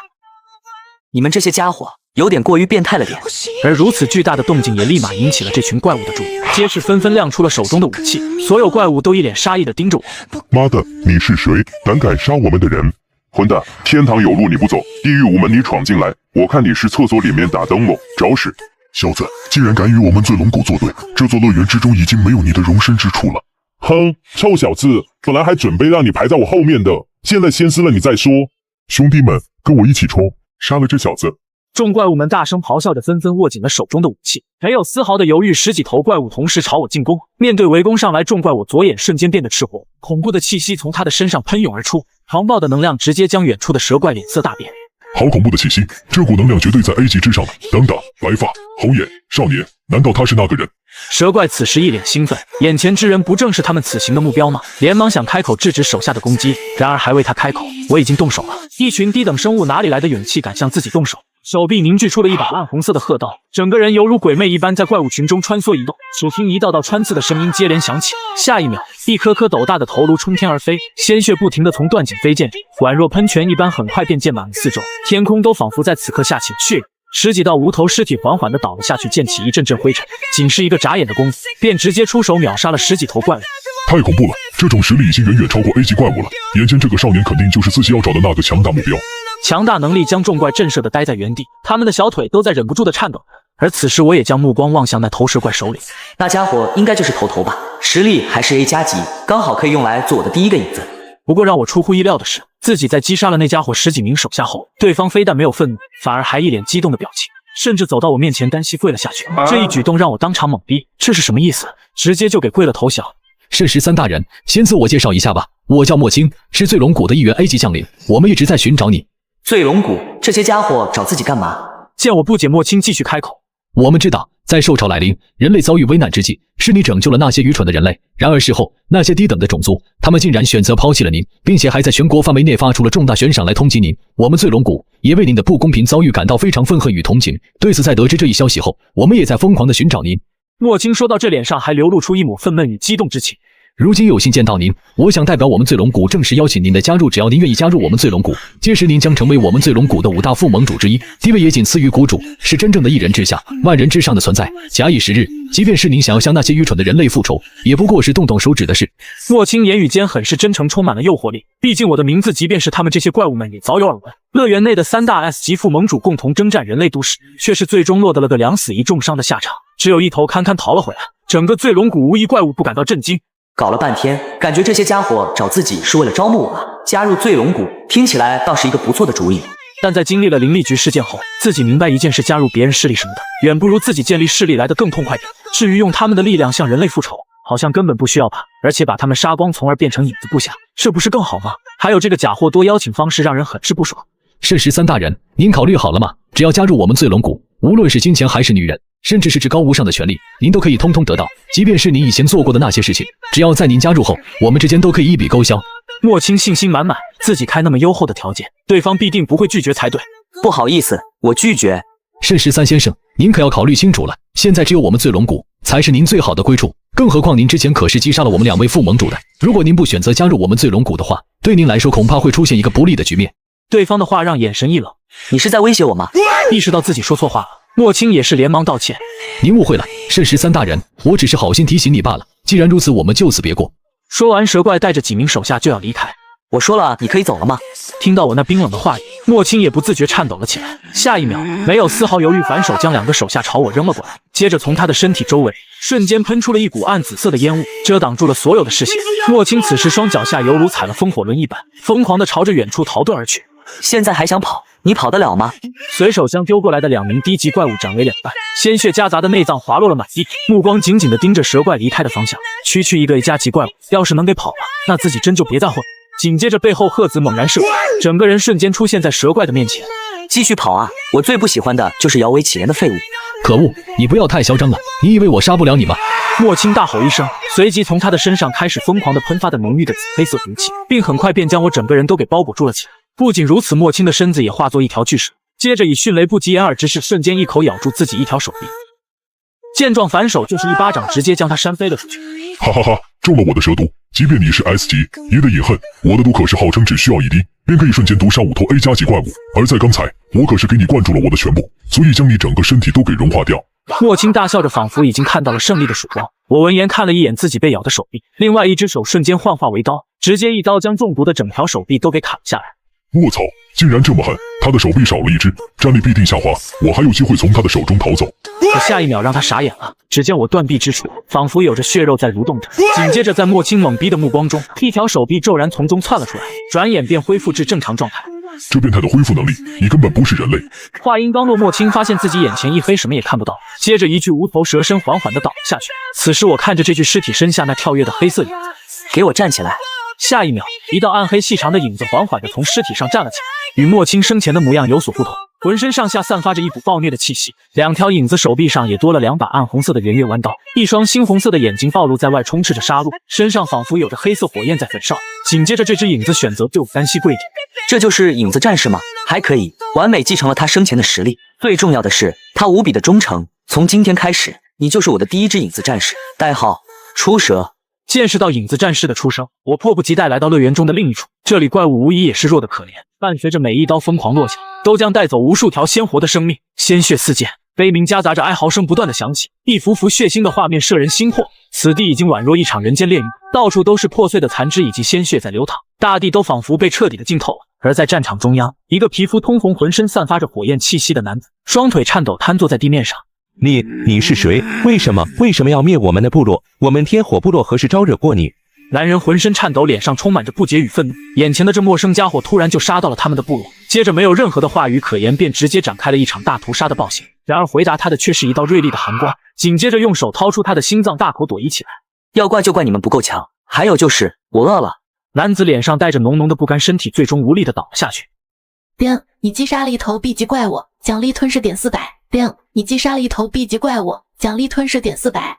我转头扫视了一眼，确定这里再无活物后，走到一处只有半截的尸体面前。A 加级怪物的尸体，你够资格做我第2个影子战士了。望着对方尸体下蕴含着生命般跳动的黑暗影子，给我站起来！随着话音落下，一道奇异的波动声陡然响起，下一秒，一个浑身散发着暗红色火焰的影子从尸体上缓缓地站了起来。这只影子战士缓缓地来到我的面前，直接单膝跪下。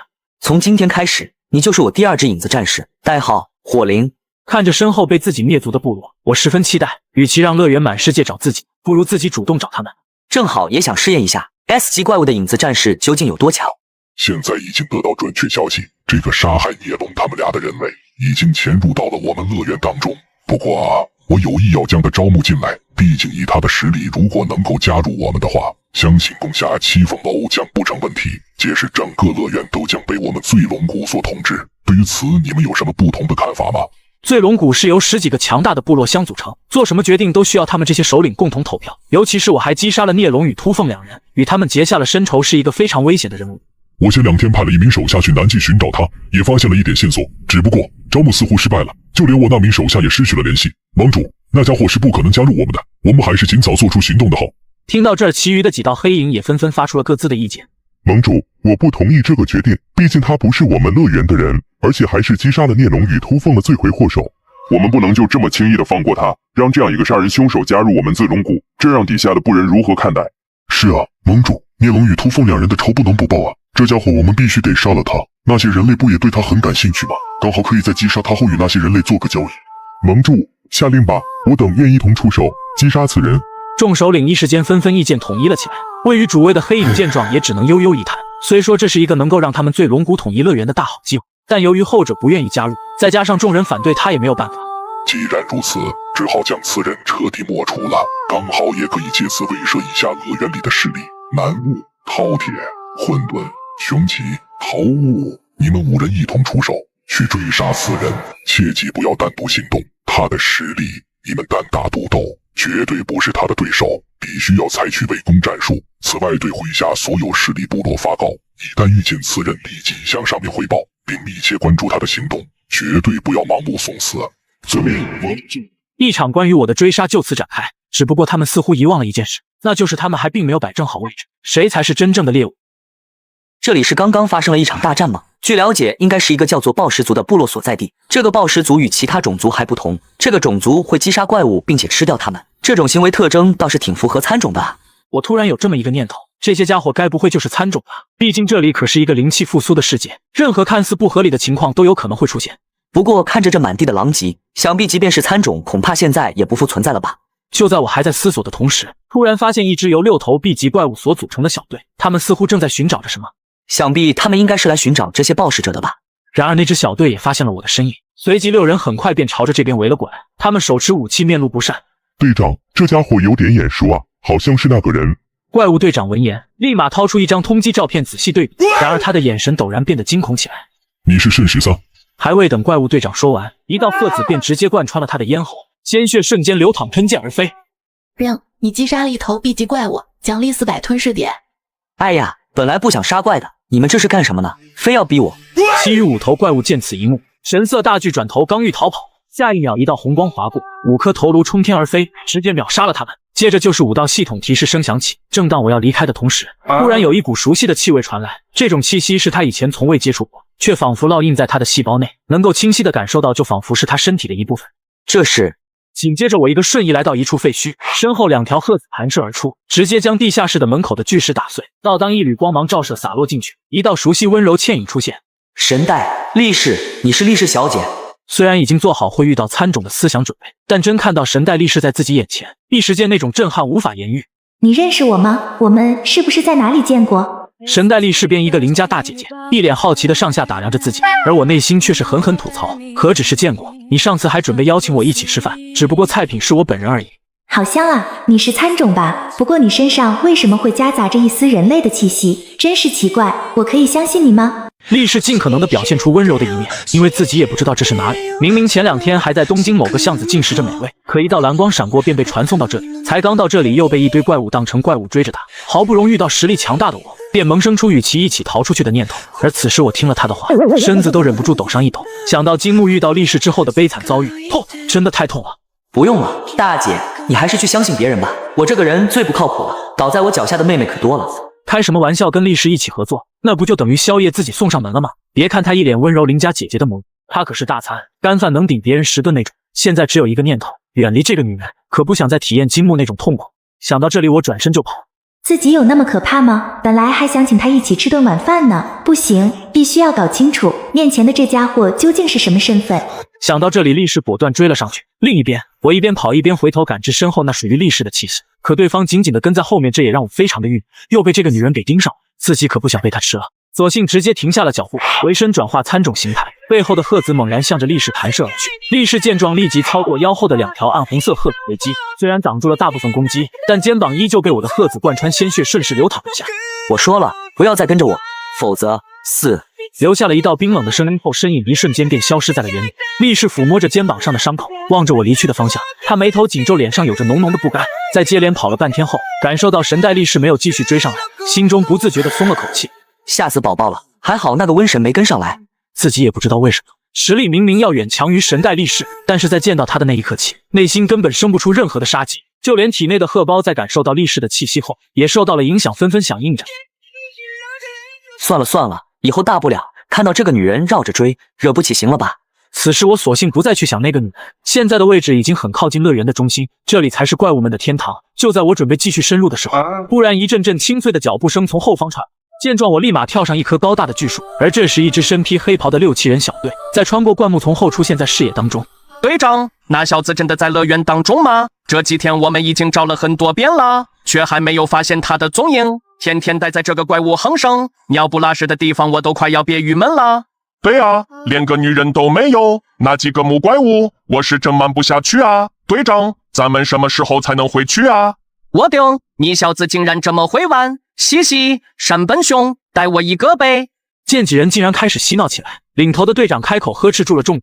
都 TM 给我闭嘴！都什么时候了，竟然还在说这些？现在外面什么情况你们不知道吗？你们能不能活下去还是个未知数。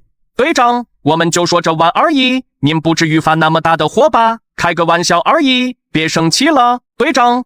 我生气也不是因为你们，是因为我们的国家正在遭受危害。想到这里，这名队长无比愤怒。东京市突然从海底异次元裂缝冒出一堆海怪，那些海怪其实也没那么麻烦，主要是最近又冒出一大批特殊生物。国家队长，您是说那些海怪吗？那些家伙不是已经被消灭了吗？还有什么好担心的？那些海怪自然不是什么大麻烦，有专门的人员会去解决。主要是我们东京市最近又出现了一大批的特殊生物，一伙不明吃人组织，他们性情残暴，见人便杀，而且还以为人类为食，跟此行目标那个白发少年极为的相似。现在已经造成了大量的人员伤亡，然而连乐园的怪物也并不知晓这些家伙的来历。那队长，关于那个组织有什么具体的情报吗？情报的话，并没有多少，只知道他们似乎是叫什么青铜树。蹲在树上，我一听到这个名字，身子一个不小心更是险些从树上掉下来。我丢，什么情况？先是神代历史，现在又是青铜树，而且这些人还是来自樱花小岛国的人。叫青铜树，他们是一群有组织、有纪律的怪物种族，经常会采取集体战术，他们的速度、力量都远超常人，并且研究发现他们还有吃人的行为。吃人？这不就跟那小子一样吗？队长，他们该不会是同一个种族吧？此时其余队员似乎联想到了什么，吃人行为外加身上有莫名的器官武器，这不跟他们正在寻找的白发少年一样吗？现在当务之急，我们还是抓紧行动，找到这个叫圣13的怪物，将他带回去。只有将他抓住，任务完成，我们才能尽快返回国家，去全力保护我们自己的家人。然而就在这时，其中2名队员却是突然脸色一变，随即用食指指向黑袍队长的身后，一脸惊恐。队长，我怎么感觉你后面那个家伙看起来好面熟啊？这小子怎么从树上跳下来的？不对，这个老刘，我真的是服了。他好像一直在偷听我们谈话。不对，他长得好像那个人。闻言，黑袍队长也立马转头望去。嘿，白发，我操，这小子不就是正在寻找的圣13吗？真是踏破铁鞋无觅处，得来全不费工夫。没想到真的让我们给碰到了。兄弟们，给我杀！就是这小子，只要抓住他，咱们就可以回家了。小姨子终于等到我们了。黑袍队长话音刚落，后6名黑袍人便飞速上前，将我给团团围了起来。该死的怪物，给我束手就擒吧！乖乖跟我们回去，免得受一些皮肉之苦。呵呵，不痛的，一下就好了。既然只是一个用来研究的怪物，那么把他的手脚都砍下来应该没有问题吧？抓紧时间动手，把他带回去，刚好还可以用来研究一下那些吃人的怪物。